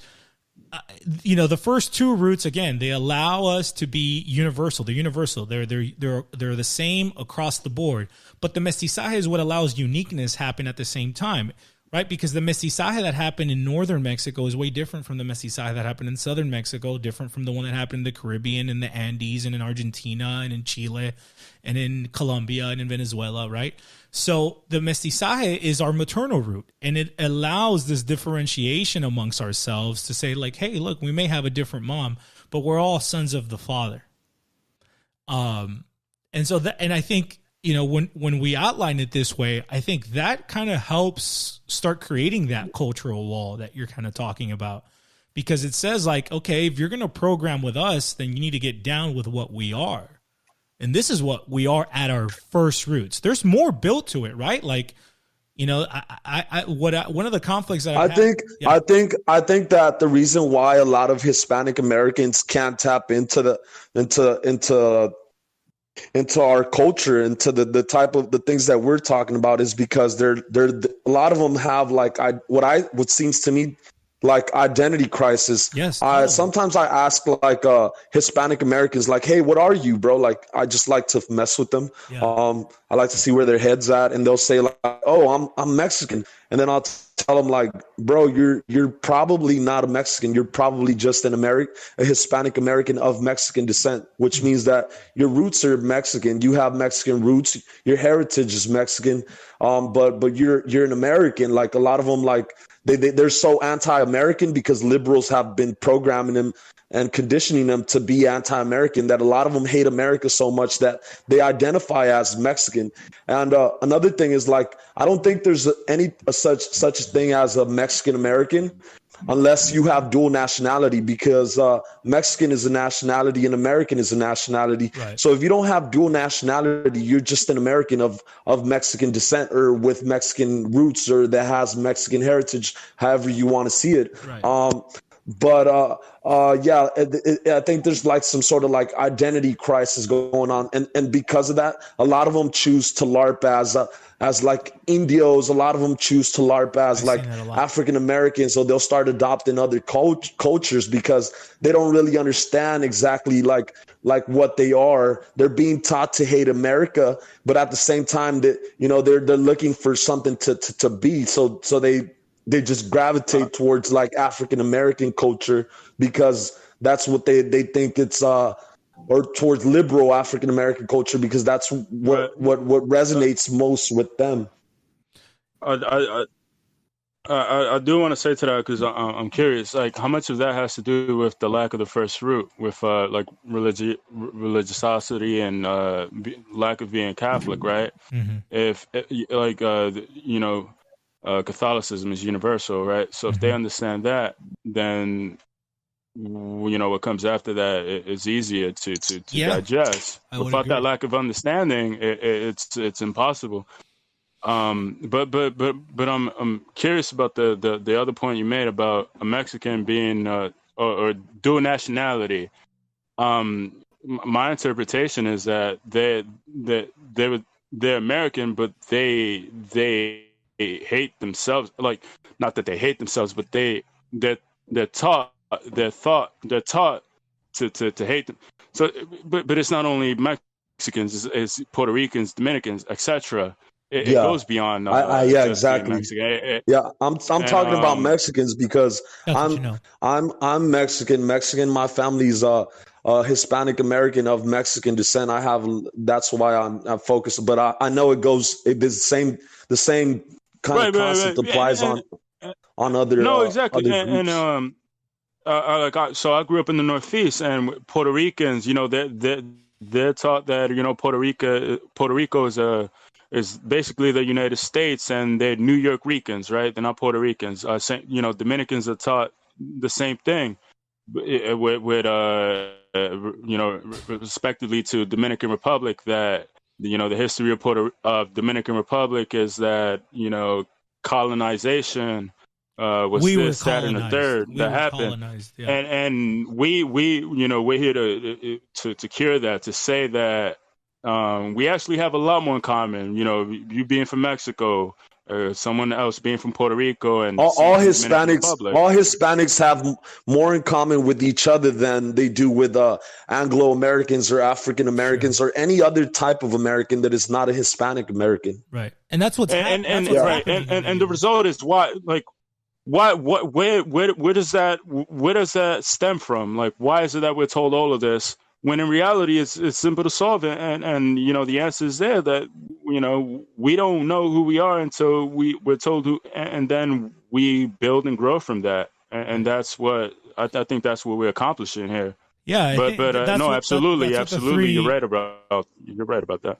That's what the three. I think that because in school, like I grew up in the U.S.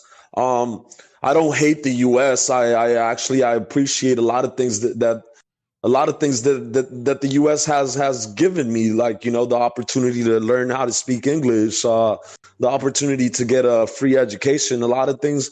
I think that a lot of like Hispanic Americans, ¿cómo dices?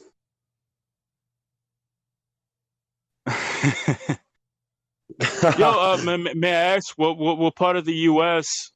May I ask what part of the U.S. you grew up in?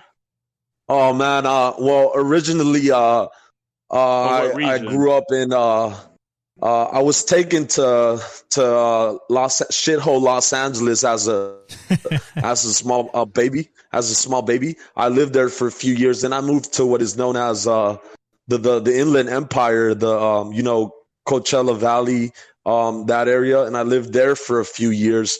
Then my mom was deported by the Obama administration. I just want to add, and then my mom was deported. So then I moved to my grandmother's house back in Los Angeles, California, shithole Los Angeles. So I lived there for a few years. Then I decided to actually leave the United States of America and to come back to Mexico. A lot of people joke about that sort of thing, about like, oh, we're leaving, we're moving back to Africa, or we're moving back to Mexico. But I actually did that because I wanted to come feed myself. I wanted to come feed on my culture. I wanted to know exactly who I was. I miss my mom a lot, and I said, you know what the fuck, like, there's thousands of people coming into the U.S. illegally, and every year. So I was like, whatever, like, how bad can it be living in Mexico? And it turns out that I actually, to me now, it's like one of the best decisions that I've ever made in my life. I wish I would have came here earlier so that I could have an understanding of who I actually am and where I come from. A lot of Hispanic Americans, they've never visited to the countries that they, you know, that they're so proud of, that they wave they go to riots and then they wave the flags of these countries, right? Like, it, you know, Right. and that they hate America so much. I think that Yeah. a lot of them, So like, here's the thing. So to tie it in, because I real quick, I want to tie it in to make my point. You know, given what you told all of us. So in conclusion, do you feel like the U.S., what they were teaching you, and, you know, the hatred that one of Mexican descent might have to America, was because of the lack of the inadequate education that you were taught? Like, do you feel like while being here, because that we there were was a taught more. like there was a It was more like and it was more like a focus, like on, it was like the way we were taught was more through like a Anglo-American or African-American lens. You know, I think that's what it was. absolutely, and that's my point I'm making, because you know, that point translates to Puerto Ricans and Dominicans in the Northeast. I feel like that same problem exists up here, but that's a problem that we all seek to address. Yeah. But thank you again. But thank you. Yeah, but honestly, man, I think that a lot of like Hispanic Americans should make sure that Americans, other American groups, realize and know that Hispanic Americans are more American than the Americans, and they are more Hispanic than the Hispanics. And kind of like in that movie Selena, like Selena's dad said in that movie, right? That way they don't get robbed of their identity by either side. Right. They have to like establish the fact that they are American, and that way they can get into American positions, right, where of power, where they can actually help our people more than if they just say fuck America. We're just going to embrace our Hispanic heritage, right, or whatever, the countries that our parents came from. No. They should actually be a little bit more patriotic, like their parents are, and actually be proud of the fact that they're American. And the other American groups have to respect this, man. They have to respect. But the other American groups want to like brainwash it seems to me like they want to brainwash Hispanic Americans by teaching them to hate America, and then like whatever, let them like think that they're, and at the same time they don't have anything like very like firm in America to where on. they allows these Hispanic Americans they hate America to have a Hispanic point of view. No, at the same time, they hate America, but they're still caught in an American point of view. And right. Well, here's how I see it. They hate America, but they also hate Mexico, right? Like they're being taught that I'm thinking about the Oaxacan girls here in LA, the Latinxers, right? Where they hate America, but they also hate Mexico. They hate the Spanish heritage because it's all the same thing. It's all this colonizer pillage, this black legend myth, as opposed to really understanding what is the Spanish heritage and how did it come apart in our world, right? Because it's not what we were told. It's not what the Anglos did to the Indians. It was a completely different mechanism of how we came about. But they don't know that history, so then they just kind of group it all together. Yeah, it's not what the Anglos did to the African Americans. That's not what happened here. Right. I know. Yeah, exactly. Yeah, no, I resonate with everything. And you've been I saying. think that they have. I think that other American groups, for example, white liberal groups and African American liberals, they have to make sure that Hispanic Americans don't figure this out, because then they're not gonna be a part of their group. They won't be. African Americans are only 12% of the population. If you want to minus African American conservatives from that makes them maybe like another maybe 11% or maybe like 10. You know, on a good day, 10%, right? So then they lose a big chunk of their power that comes from Hispanic Americans and even non-American Hispanics living in the U.S., man. Yeah, no, you're absolutely right. That's one thing that we've been mentioning is like this. They're trying to create this bifurcation of Hispanics. The whites need more people, so they want to take the whiter Hispanics. The blacks need more people, so they want to take the darker Hispanics, right? And now they're like forming this kind of and what's indigenous interesting identity. about that, real quick, I want to say, like, you know, and you don't see that within some segments of the population. Like, look at Cubans, right, in Florida. They don't fall for the you know, they have to vote with white liberals, African Americans, with black people. They go about themselves and vote for their interests. They don't have that. I mean, we all suffer from this. Like, there's in that handcuff. And I think they're taking advantage of Hispanic countries or Latin American countries, because these countries are like so done with politics. They know there is no political solution. Mm-hmm. So their last hope is to team up with the liberals. And liberals know that. Liberals know the amount of corruption that's going on in Mexico and in Puerto Rico and Cuba and other Latin American countries. Right. I think liberals are pathetic for trying to prey on people that are vulnerable. Yeah, and that's exactly what they do. But it's an interesting note what Henry said, that you don't see this dynamic. Like, we all suffer from this induced schizophrenia, and it's all rooted in the black legend. And I think one of the big things that we've been trying to tackle this year is to get ourselves familiar with the actual history of what happened during, you know, the first 300 years of our 500 years of ethnogenesis that we've had, right? We want to understand really how colonialism worked. How did the viceroyalties work? How did slavery work? What were the rights of the Indians? We want to know these things so that we can't be lied to anymore about it. I think that's imperative. But in Southern Florida, I think you see a dynamic where it's much more Hispanic than Southern California, right? Southern California, there's a lot of Hispanics for sure, but they're not necessarily, and they might be, 50%, but they're not the overwhelming majority, right? And it's not a multi-class group, right? It's mostly just working class people. Whereas in Florida, it's a much smaller group, but they're 80% of the population, and they are in the middle class and they are in the elite classes.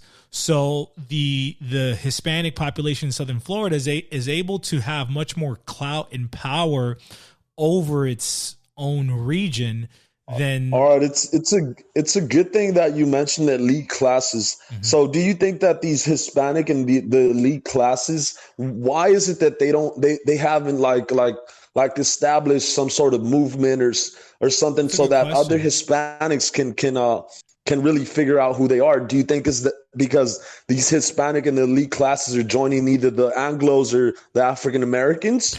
I think. No, I would say. Go ahead. Oh, if you want to answer that, Rancho, but I have a take on that as well. Go ahead. No, I'll I was going to answer say after you. because again, the reason I brought up the Cubans in Florida is because they're more independent, and it shows in the way they vote. If you look at Cubans in New Jersey, some of them, for the most part, some of them vote Democrat. But the elite Hispanics actually that are coalescing in Florida, they tend to be just more independent in how they vote, as opposed to other groups where they uniformly vote one way. And I think that's interesting. And I think as a Hispanic movement, we have to be aware that, and we have to understand that, you know, the richest and poorest among us, they vote differently for different interests, and right. That's yeah. my Well, take on the elites set the tone, and to kind of answer your question there, I think it's just a coming of age situation. I think this is part of why, you know, I titled this whole thing the Momento Hispano, because we have to understand the demographic moment that we all share, right? The average Hispano is in his 20s. When you compare it to the average Anglo, he's in his 50s. For every one Anglo in his 50s, there's 4 Hispanos in his 20s. So I think it's just an interesting demographic moment where it's like, now this is like a coming of age moment for us, where I think what you're seeing is a development of a new elite within the immigrant diaspora communities of Hispanos, where it's, you know, guys our age who are, you know, first or second generation. You know, they went to college, or maybe not, or maybe they started their own businesses, or maybe they have different, you know, networks throughout the country amongst other Hispanos of different countries. I think what you're starting to see is a new elite form, a very young new elite form. And I think this segment will, now that we're coming of age, now that we're getting married, now that we're having families, will begin to have influence over that more older established elite in Southern Florida. But the reality is that, like in Texas and California, you don't really have a Hispanic elite, right? You have Hispanics who've been here 3 generations, and maybe they joined the Democratic Party and got a local office, but they're not necessarily an elite. They're not really shot calling, right? Whereas in Florida, these people are shot calling. I mean, Florida was built by Hispanics. It was built by Cubans and Colombians, right? So that's a very interesting dynamic there. So, you know, again, to answer your question, I think it's coming. I think that moment is coming where it's like, now you're having an elite being formed in the Southwest, and it's coalescing with the elite of Southern Florida. And it's like, now we're kind of asking ourselves, like, okay, so what's the program? How are we going to steer this ship? Right? Where are we going to go? How are we going to fix it? And so, I think that for the most part, the younger Hispanics for a long time, they've kind of just gone with the program that how can I say this? That the rebels or the thugs give them, like the program that the gangbangers try to like push on everyone. But it's not that I have anything against them. It's just that because I understand they do their part for however they do their part for the raza, they do their part. But it's just that we can't be guided by gangsters, by a bunch of knuckleheads. We can't be guided by a bunch of knuckleheads. No, you're right. I think what's happening is that, like, we're graduating from that, right? It's like, you're right. We can't, you know, the criminal element can't be the elite, but from that era of that criminal element, you start getting other people kind of be born on top of it. And I think that's really the crux of what's kind of coming about when we're talking about one of the things that we've discovered here that I didn't understand when we first started, right, is this concept of, and I say it jokingly, the concept of the Pocho elite, right, where it's like, it is us joining here, having these conversations with brothers in Connecticut, Puerto Ricans in Connecticut, or, you know, Cubans in Florida, Hispanics in the Southwest, Mexicans in Texas. And now we're having this united conversation, and we're saying, like, shit, bro, we really are all in the same boat. We're all coming to age at the same time. How are we going to make sure that our kids are set in a good position when our time comes? Right. So I think that's one of the interesting developments, man. That's really been interesting to me, especially these last couple of weeks. Man, I just saw a video not too long ago, man, of I think it was leaked by someone. It's a video of Joe Biden having a video call with a bunch of other people, and he's like telling these people, these other people were African Americans, and he was telling them how or Americans of African descent, however you want to call them, because I know the Blexit African Americans don't like to be called African Americans. They just want to be called Americans. So he was having this conversation with these Americans of African descent, and then like Joe Biden was telling them, like, you guys have to learn how to work with Hispanics, because in 2040, Hispanics is going to be the majority in the United States. So that just shows that to me, that just shows me that even Joe Biden knows that Hispanics are a superpower, and he knows that African Americans are like, in a way, like they act like they're working with us, but they're really not working with us. They're just working for whatever benefits them. Yeah, I agree. And that's one of the big things that we push. That's why we push this concept of gringo versus hispano. And both gringo and hispano is not a racial category, because there's black gringos, there's white gringos, and now we're starting to get brown gringos, right? And hispanos also come in different shades. So it's really like a clash of civilizations, worldview, culture that's kind of developing. And, you know, the Hispanics, because we are coming of age, the average age of Hispanics, do you guys know what it is in the United States? It'll blow your fucking mind. It's 11 years old. That's the wow. So the average Hispanic in the United States is a child, okay? And here we are in our 20s and 30s. Did you just say 11? 11. That's the median age of Hispanics. I think that's who the cultural wall has to protect the most. Yeah, I agree. And I think that's a job that's up to Someone's the millennials been trying and the to Zoomers. say something. Who's talking? Carlos, maybe. I'm not sure. It's just, Carlos, I don't think you have such a good connection. But just to go back, that cultural wall, I think that's up to the millennials and the Zoomers to build, and probably more the millennials, because we're older, a little bit more mature than the Zoomers. You know, we have to start that construction. And I think this forum that we've been sharing for the last couple of months is, you know, kind of the first steps towards that. And so, you know, to kind of begin to try to conclude the conversation here, you know, we talked about the concepts that have come out, the understanding that has come out, this consciousness, this realization that we're all having that goes beyond national interest, and it's more of a cultural, ethnic, civilizational interest, right? There's a lot bigger things at play right now. Some of the solutions that we outlined is the concept of a cultural wall, which, dude, thank you. I really appreciate that one. But another concept that we've talked on is, and this ties into everything we've laid out, is we need to start forming our own schools, right? Because the Chinese come here and they have Chinese school on Saturdays and Sundays for their kids. The Russians do the same. The Jews do the same. The Russians do the same, huh? The just Persians, by the way, yeah.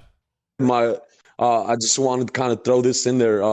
My girlfriend, she's actually American of Russian descent.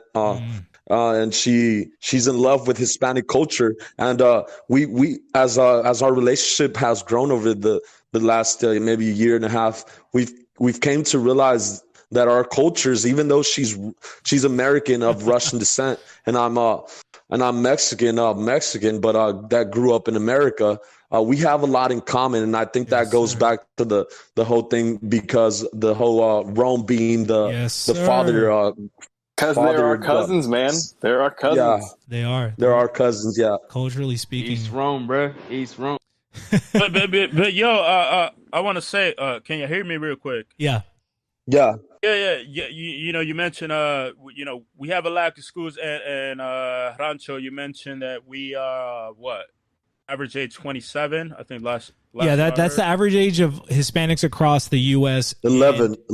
That's the median age in the U.S. I heard the average is somewhere from 24 to 27. That's across all of the Americas, North and South, in and outside of the United States. I was arguing with some African American not too long ago, and he said, we us African Americans have 11 black schools in America. You Hispanics don't have nothing. He said to me. That's interesting. Right, because like when you talk about groups that have power in this country, right, and then you mention that we don't have any schools for our kids, us Hispano, right? Mm-hmm. For instance, there's a group that has APAC, and they compose 2% of the American population, but they have schools. They have Hebrew schools. They have hundreds of them. We don't have anywhere to educate our kids because that's just with schools that traditionally where our parents come from, right? They don't do much for us. So educational system is fucked here in Latin America. I can see it here in TJ, man. It's a mess. It's a mess. These cultural schools. We as a group, I'm curious to hear you guys' outputs on how do we go about this? What do we do next?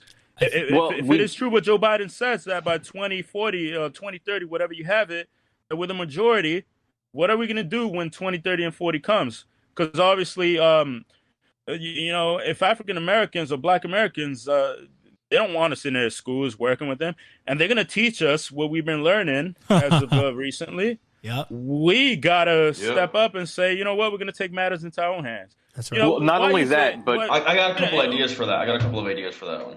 And real quick, I just want you guys to know that when this does happen and when Hispanics do start doing this, there's going to be a lot of forces, a lot of groups that are going to oppose this, and they're going to want to attack us and demonize us just for even thinking about doing this. That's already happening. Yeah. But hold on, and to make another point, because the recent census shows that the Hispano community makes up 17% of the population. Why is it that Asians recently were able to pass legislation to protect H-1B1 visas for them, and we can't do nothing in politics to look out for our own people? It's those IQ levels, man. It's no. It's not even that. It's the fact that we don't have a unified. The point is that we're failing. We're addressing interesting things that we have to address and put into I think it's all the glorification of like thugs and like I don't and of like violent like this like bad culture. It's all the glorification in Latin America of like these gangbangers and these like criminal organizations. Yeah, I think it's just a lack. Nel decir algo que he's been trying to talk, but I don't know if you guys can hear him or not. Adnel, who? ¿No escucha?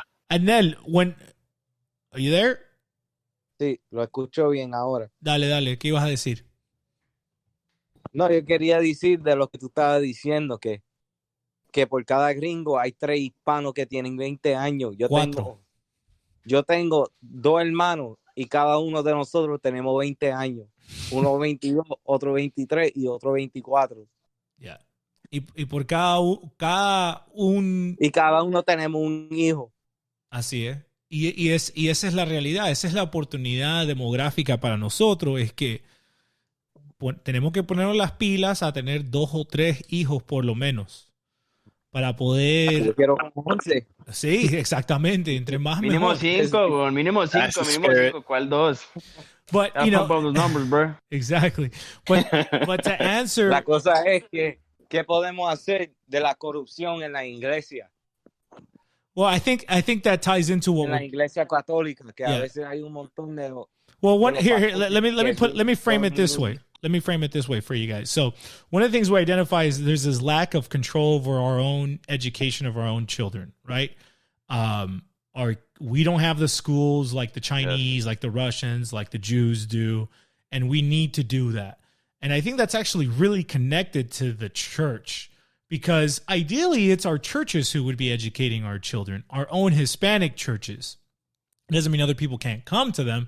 But for example, I go to a Russian church and they have a Russian school there, and all the little Russian kids go there on Saturday to learn Russian language and Russian literature and Russian history, right? So they're in charge of their own children's history. But why don't the Hispanic churches have this? So I think the answer is, again, it's a lack of this elite. It's a lack of an elite that's conscious to see the political demographic opportunity, because it's huge. It's huge. If we have the elite that had the right mindset. I like to really add to that. Give me one sec. If we had the elite to really have the right mindset, then they would seek to say, you know what, we need to develop our own clergy. We need to, take control over our own seminaries, our own monasteries, our own churches. Yeah, they've been selling out. I think the elite, the Hispanic elites, have been like brainwashed by evangelical Protestants, and they're being like made, or like atheists, and they're being like forced into changing their religion or their ideology. Let's take it back a little bit, because the reality is that our elites for 200 years have been chasing Anglo and French fashions. Right? That's the story of our independence. The story of our independence is the elites in the cities. Napoleon was burning down Spain, and the elites of our country said, you know what, this is a perfect moment for us to stop paying taxes to the crown and be able to do business with the Anglos without having to be in the black market. That's really the history of our independence. And so these people... What's interesting, an interesting observation I've made, for instance, in a place like Miami, the Hispanic elite send their kids to Jesuit schools that obviously only elites can afford. These are, tuition is $8,000 to $10,000 a semester, etc. That is absurd. We should have, this paramount, top of the line education, even for the. It's very interesting that you bring that up, man. To them too. That's where this is interesting because this is like unique to America and unique to the Jesuit Church here in.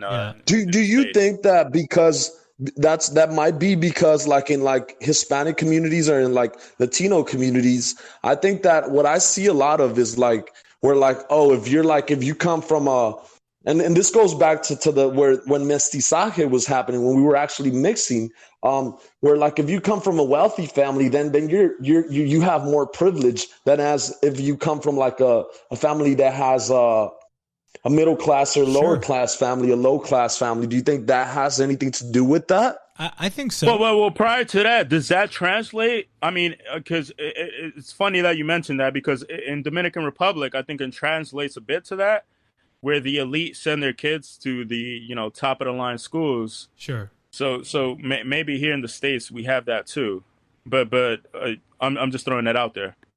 I think what it comes down to is two things in particular. The first thing is that we don't have anyone who has the resources, first of all, but is also actively seeing that there are no connections between the different Hispanic peoples and communities here in the U.S. in order to undertake something like this. Institutional connections.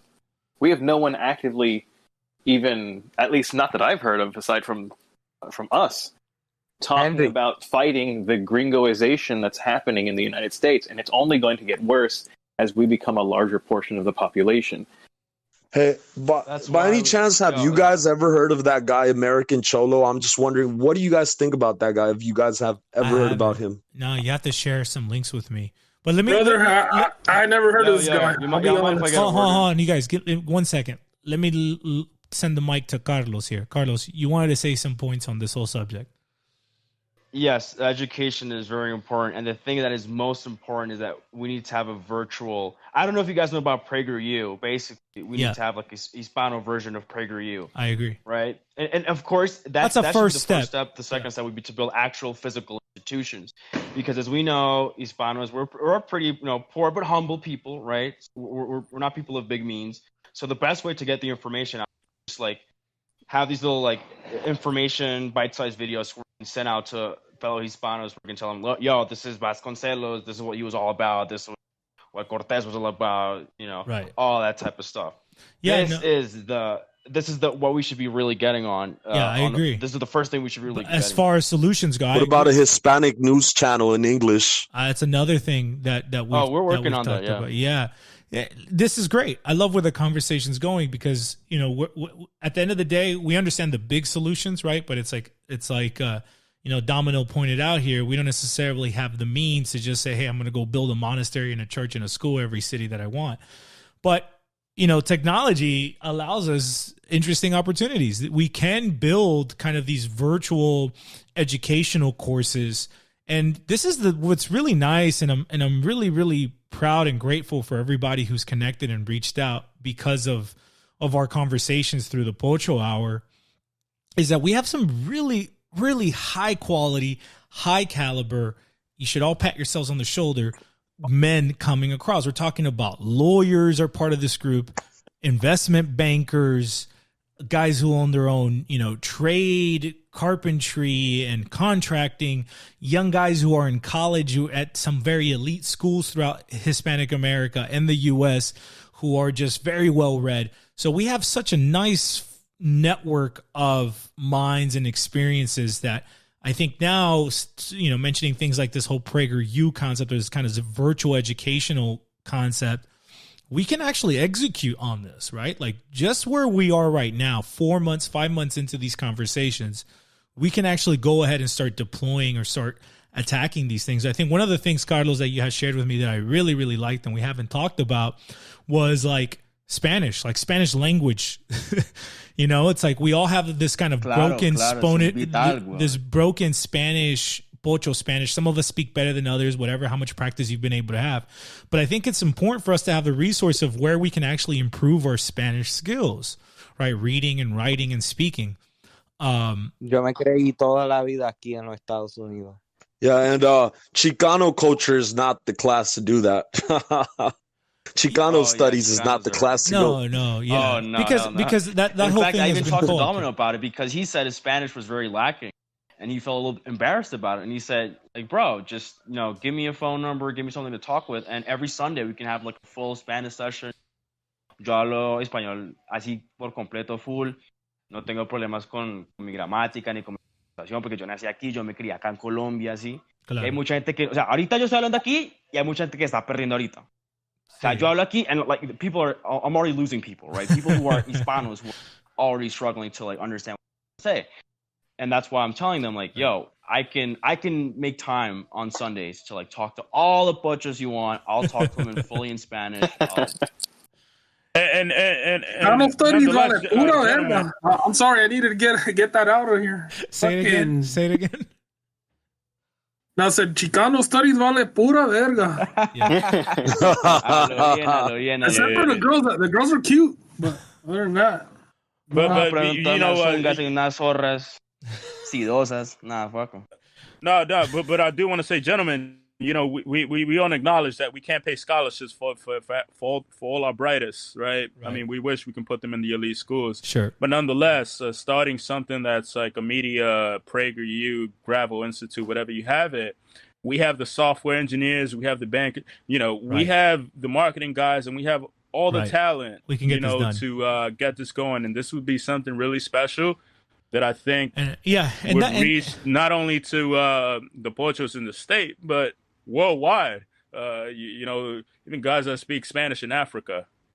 Yeah, no, that's real interesting that in these last couple of months, dude. Yeah, I've had people, Hispanics in Europe. I think we should get in contact with some of the Hispanics in Europe and ask them like, they've actually reached what's out going to me. on over there in Europe as far as Hispanic people. Yeah, no, I have people reaching out to me from over there, from England, from Belgium, from Italy, but both Hispanics and Italians. We have fans that we've developed in the Horn of Africa, in Australia. So this is much bigger, and this is a perfect segue to kind of wrap up the conversation and kind of set the tone for what's coming in the new year, where it's like, I think all these things are very tangible. And my plan is, through this group here, is to start getting to work, getting actionable, trying to create the projects that we need to do in order to get these things done. But that's really the opportunity. That's the next stage of this thing. You know, I don't want to become some talking head like Nick Fuentes, who's like living off people donating to my Patreon. You know, I don't have time for that shit. This is a passion project for me. I'm glad you touched on Nick Fuentes, and let me say something real quick about him. That is gringoization that is going to happen at a very, very heavily that's the accelerated rate. Yeah, that's the pick. Intelligent Hispanos are going to be poached exactly like that. Yeah. Yes. Yeah, they're going to gravitate towards the pygmies. Right. So exactly, we're going to lose some of our best men to pygmies. Right. Anyways. So that's what we need to execute on. That's the next stage of this thing. The next stage of this thing isn't more podcasts and all that stuff. No, I think it is creating that kind of, you know, I use the term like a vice media for Hispanos in the U.S., right? Obviously, the audience can be much bigger than that, but that's kind of who we're focused on first, is we want to create a media resource that, you know, covers the history and the theology and these deeper concepts, but at the same time is more practical, like, you know, business know-how. Work, guys. I'm over here in Mexico, guys. If you guys ever want to come out here and need a tour guide, or if you guys want me to go reach out to any fans you guys might have in Mexico, or even further down south, I can do that, man. Anyway, if there's any way I can help and contribute to building this, I'm here, man. I want you guys to know you guys can count on me. Oh man, yo, Narco, you live in Baja, right? Yeah, I live in Baja California. Yup. Va una chimba, güey. Toca visitar. I'm down. I'm in LA. Right. I'm in LA, dog. So, you know, I'm just a couple hours away from you. But I am steadily making the transition to move over to Miami. But, you know, South Florida. I'll be back and forth. I was born and raised in LA. There's no way I can just leave this place entirely. But Uh-oh. But yeah, I think again, this is the natural next stage for us, is to, you know, get organized, build some kind of, you know, physical community. Yeah. Don't you think? Yeah, I for sure. And that's really why I'm kind of going out to Florida, because there's a lot of us that are kind of looking to go out to Florida and maybe buy a town or buy a chunk of a town and slowly take it over. Hey man, I'm in another group. Yeah. I'm in another group on Instagram. This was the group where I met Senor Mustard on. Mustard is a very good friend of mine now. I've been speaking to him for a few months now. Yeah. And I've actually met some of the guys from this group. They've actually came down here to TJ, and we've gone out. I've exercised with some of the guys. Nice. That we go out exercise, or we'll go out and have drinks and things like that. It's like a book club. We call it a book club. There you go. That's exactly what's happened too. You know, I met with the guys in Florida, and I'm looking forward to start meeting with the guys in Arizona, New Mexico, Texas. I met obviously with a lot of guys here in I met with the guys in New York. That's true. It's not even in other countries. It's Right. happening here too. It's happening everywhere. Yeah, and that's the thing. It's like it's not just this heavy intellectual, theological, philosophical stuff, which is very, very important for us to kind of get our heads around. But it's the most practical stuff. It's, you know, diet and exercise and combat sports, and you know, if you look going to mass. Yeah. Look at the channels here in our Discord. You see that there's various interests. And I think it's just growing that into the next stage. That's our focus next year for the audience. That's what we're seeing. Can a mulatto that is a descendant of I'm just wondering, of a white person and a black African American or American of African descent, can this mulatto, can he be a white black race soldier? Because apparently Hispanics can be white Hispanic race soldiers. For sure. You mean Dominican, right? You mean an Andy American? Yeah, an Andy American. Andy American. Or is it only mestizos that can be white Hispanic race soldiers? Can mulattoes also be white Hispanic race soldiers? Trust me. Yeah, you're there's talking going to be a one few right mulatto now. white Hispanic race soldiers. It's going to happen eventually. It's happening now? No, because that's how they characterize Andy. So I think so. I think liberals are just agents of black supremacy. I heard some guy talking on this podcast about Hispanic supremacy. So there's like no concrete ideology. There's no concrete like Hispanic supremacy. It's not an actual thing. But white supremacy and black supremacy, on the other hand, these are actual things that you can find videos of people 10 years ago talking about black supremacy. Sure. Then you have radical groups like the NFAC and the Hebrew Israelites that are openly pushing black supremacy. So, and when people try to say that, we have to address the anti-blackness in the Hispanic community, is so funny to me because I know that in the U.S., African Americans attack Hispanics more than Hispanics actually attack African Americans. So do whites. It's the same thing. Whites attack us more than we attack. We're the only group, aside from Asians, which a smaller group. They're so quiet, nobody notices them. But we're the only group that gets attacked more than we attack. Whites attack themselves more. It's because they're afraid. We have kids. We build families. Yeah, we're a problem. We're a problematic situation for the black and white dialectic in this country. And to touch on the blacks, I really like. I recommend this author called E. Michael Jones. You can probably find his talks on YouTube. Still. Yeah, I know him. I know him. I know he's on BitChute. Are you guys on BitChute? Not yet, but we will be soon. We'll have to be soon. But he talks about essentially how blacks have been used as a proxy for culture war. And I think they're being used again. I think gays are being used. I think the feminists are being used. Yeah, it's all an alliance, man. Yeah. It's even I want to even say this. I want to throw this out there. Even the Muslims are a part of that alliance. Mm-hmm. Everything that's not of Christ. Let's just be frank. Of the old church tradition.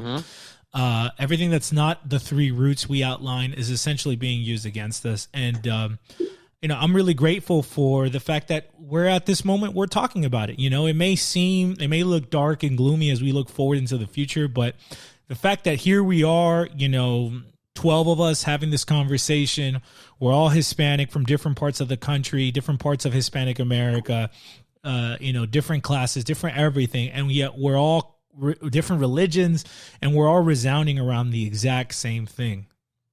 I think that's a good sign. I was raised traditional. I was raised in a traditional Catholic household. Mm-hmm. When I came here to Mexico, I started studying religion because like I said, I wanted to know who I was and where I came from. So then I discovered the Orthodox Church, and I started going to it's a very, by the way, here in TJ, there's only like 2 churches, and they're both connected. Other than that, there's like for miles around, like for miles and miles the around here down there, don't you? There isn't any Orthodox churches here. But I know that if you're an Orthodox Christian and if you can't find an Orthodox church near you, it's okay to go to Catholic church. That is acceptable. Also, if you're a Catholic and you're in an area for, let's say, like Russia, and you can't find a Catholic church, it's okay for you to go to an Orthodox church. It's still cool like that. It's cool, but it's not cool. Right, it was all one church. The main thing, though, is if you're Orthodox, you cannot commune at a Roman Catholic church. I know that. Yeah.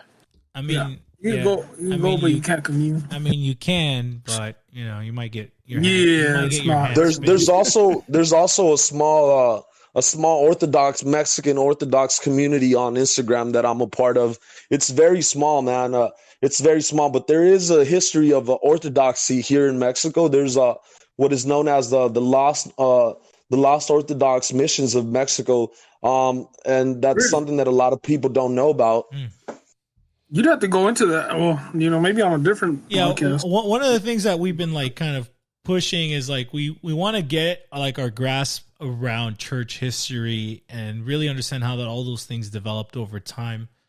But again, I try to like stay away from like this kind of soccer teamism, right? Whether it's like nationalism or religion, like there's a bigger thing at play. But I think if it's if it's Catholicism or Christian Orthodox, I think it's all cool. Anything other than that, Protestant or Lutherans and things like that, that's when I'm against the ecumenism, man. I'm against the ecumenists. Yeah, me too.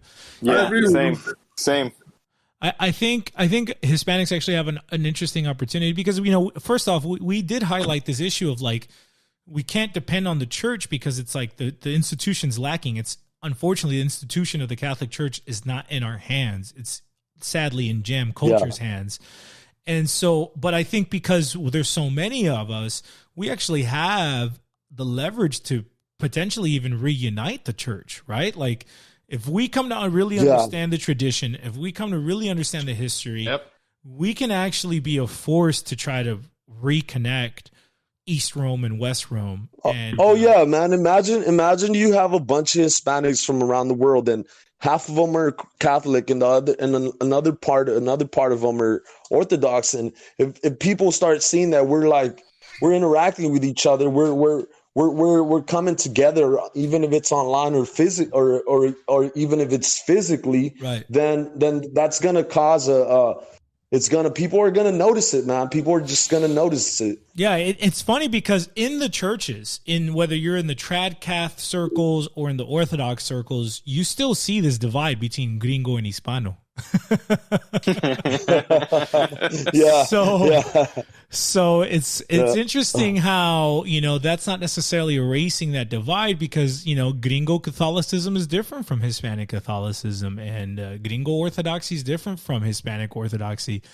And so, I think that's an interesting development. I think it's very early, but I'm surprised you're familiar with Orthodoxy now that you have a Russian girlfriend. It makes more sense to me. But yeah, I think you're right. I think one of the things, we're outlining, okay, hey, we got to like start this kind of media source for Hispanics that we can understand that our people are thirsty for this type of education or conversation or content. But we want to kick it into the physical realm as soon as possible. I think part of that is working with the churches. I have a friend that's more that's more he's been an Orthodox Christian for a longer period of time than I have, and he knows more about the history of the church here in Latin America. I want to see if maybe I can get him to come on and to have a conversation with you guys. That'd be cool. You can have maybe like one of your Catholic guys, a guy that's really familiar with. I have also a guy in one of my other groups that I'm in on Instagram that he's studying to become a priest. Maybe he can come on, or I don't know if you guys have someone else. And maybe we can have a different kind of conversation. Yeah, no, we'd love that. We would love that, dude. I'll follow up with you on that because we have guys on both sides who just, and at the end of the day, I always tell them like, look, man, let's not get into this like soccer teamism about the church. Like we're, it's one body of Christ and we got to find a way to like make this thing work. Because that's what God's judging us on. I hate getting into this kind of my church is better than your church type of thing. It's like, no, let's figure out really. It's just the same approach that we've had to this whole thing. It's like, let's unpack it. Let's go through it all. Let's sort it out. It's kind of what, somebody earlier was saying, let's deconstruct it, but let's now put it back together now that we understand how all the pieces move and how it works. And I think that's probably another thing that'll be coming this year. But at this point, I think I'm satisfied with everything that we've talked about. We've talked about everything that's developed. We talked about the consciousness. We talked about these terms, and we've talked about the solutions. And I think we can all kind of chew on that and start maybe visualizing or praying and seeing like what's going to come about this year with that in mind.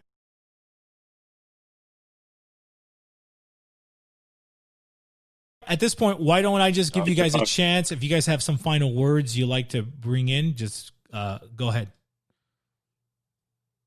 Yeah, I just want to say, like, if you actually manage to revert the Great Schism, that'd be some shit. I would actually be impressed. Hey, man, we're the descendants not that I'm not impressed with what you're doing, but, like, that would be legitimately world history. We're the descendants of the people who spread it all over the world. So if it's going to be us, I mean, who else? Right. Yeah, it's I think we should advocate for Hispanic unity or Latino unity first, and then maybe we can see if we want to unite with other groups if it's convenient for us. I don't think we're not like forced to unite with other groups just because they want us to. Yeah, no, not at all. I think that's our attitude. It's like an onion. You got to start with the you got to start with the earliest layer, and you got to work your way up other layers. Yeah, that's the attitude that we have as well. Anybody else have some final thoughts before we sign off here? Yeah, and again, it's one holy Catholic and Apostolic Church for all of us. Amen. That's it. Amen. Amen. Yeah. At the Orthodox Mass, we also we say that we're Catholic, and Catholics also say that they're Christians. So it's all love. Yeah, it's the same creed. We'll talk about we'll save the filioque conversation for another day. For some more time. I'd say we all recognize that there needs to be much more connection between us on all fronts, but also gringoization is a very, very serious and dangerous thing. Whether it's white or black gringoization, right? No, exactly. Our darker brothers are being targeted. It doesn't matter what the gringo looks like. A gringo is still a gringo, man. That's right. What were you saying though, Domino? I'm sorry. No, I'm saying our darker brothers are being targeted by BLM and other sort of race agitator intellectuals, and then our lighter ones are being poached off by general Americanism, especially because we're seeing a correlation of college-educated Hispanos intermarrying with white Americans in the USA. Right. And you can bet all of your money, you can put all your money down that American society will fight tooth and nail to make sure the children of those unions identify as white. Yeah, well, if you can colonize her, if you can convert her, then it's good. If she converts you, then you're a cuck, bro. Yeah. I think you're seeing a little bit of both. You're seeing a little bit of both. You look at like a lot of the prominent UFC fighters who are half white, and they all identify as Hispanic first. But I think it is something to watch. I think it is something, again, we just need to bolster our lines. We need to bolster our men and equip them to be able to have the dominant culture if they are going to marry outside of the ethnicity. Hey, I just want to say one last thing. No matter how you look, it doesn't matter if you can pass off as an AA, which is African American, or an A, which is an Anglo American. You're still Prieto. I want all the fucking the ones that the LARPers and the pygmies to know you're still Prietos. You're Indios. Your spirit is an Indio. You're still Mexican. That's right. The spiritual, esoteric I like it. Inquisidor, did you want to say something, bro? Well, I just got to say that, I'm very happy I came across El Momento Hispano. We've been at it for what, Noel, 4 or 5 months? Yeah, 5 months. 5 months, yeah. Yeah, I mean, I typically, I lived a pretty reserved life, and I don't get excited about many things. I'm pretty stoic as they come. But running across the channel, its content and the people, it's given me, some, for lack of a better word, I don't want to say a hobby, but I can't find a better word now. But it's something that really interests me, and I think we're on to something here. Yeah. And I think together we could. It looks like we ended the schism, right, amongst the laity here. I think it's over, right? It seems. It sounds like it's all Orthodox and Catholic in here. Right. We have atheists and Protestants too, but I think they're all kind of coming around to a greater truth. We'll triple baptize them. It cures everything. but to touch on what you said, Inquisidor, it's like, that's, to call it a hobby or like a peer group or whatever, I know a lot of the young. Well, I know just a lot to of the Protestants that think they're a part of something that's newer, right? Well, this is kind of like a newer. This is based on Catholicism and maybe even Orthodoxy. So, but this is like a newer type of movement that we have going on. But we're still like traditional, At the same time, it's new, but it's traditional. So that's right. Just so that they know. Yeah, no, it's extremely traditional, and again, I think it all comes right back to the concept of the three roots. First, it's God, then the Father, then the Mother. It's the hierarchy's right there. It doesn't get more traditional than that. But to touch on the order, that's the order. Yep. This is more like a revision or a continuation of the old order compared to the other that just came out of thin air. Right, exactly. Absolutely. But to touch on the point that Inquisidor had made, that a lot of the younger guys here, there's guys here who are young, 18, 19, 17 years old, and they can benefit from the experience that maybe guys like me, who I'm 32, Inquisidor, you're how old? 40. El viejo de la pandilla. No, espérate. That's Alex. But that, 45, Alex. But that's so much wisdom and experience that I know the younger guys really want to be able to glean off of. Like, how did we go about getting married and having kids? And those are things that are very important. Oh, that's coming. Yeah, exactly.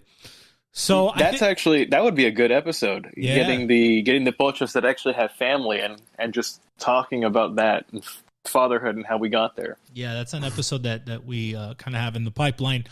I think this is a good time to sign off. I want to give everybody thanks for helping here and participating in the conversation, everybody in the audience as well. And we're looking forward to it. I think for me, for the next 40 days, I'm pretty much going like on a social media fast. There might be an episode or two more that I'll be able to push out during that time. But for sure, I'll be here on the Discord with you guys as we kind of get organized and really try to figure out what is going to come about the next year. But with that, I want to wish everybody a Happy New Year, man. Feliz Año Nuevo. Que Dios los bendiga, que los cuide a todos y que les traiga muchas bendiciones este año. Feliz Año Nuevo. Lo propio. Y que feliz Navidad, y que feliz de Happy Hanukkah y todo eso. Happy Hanukkah, sí, hey.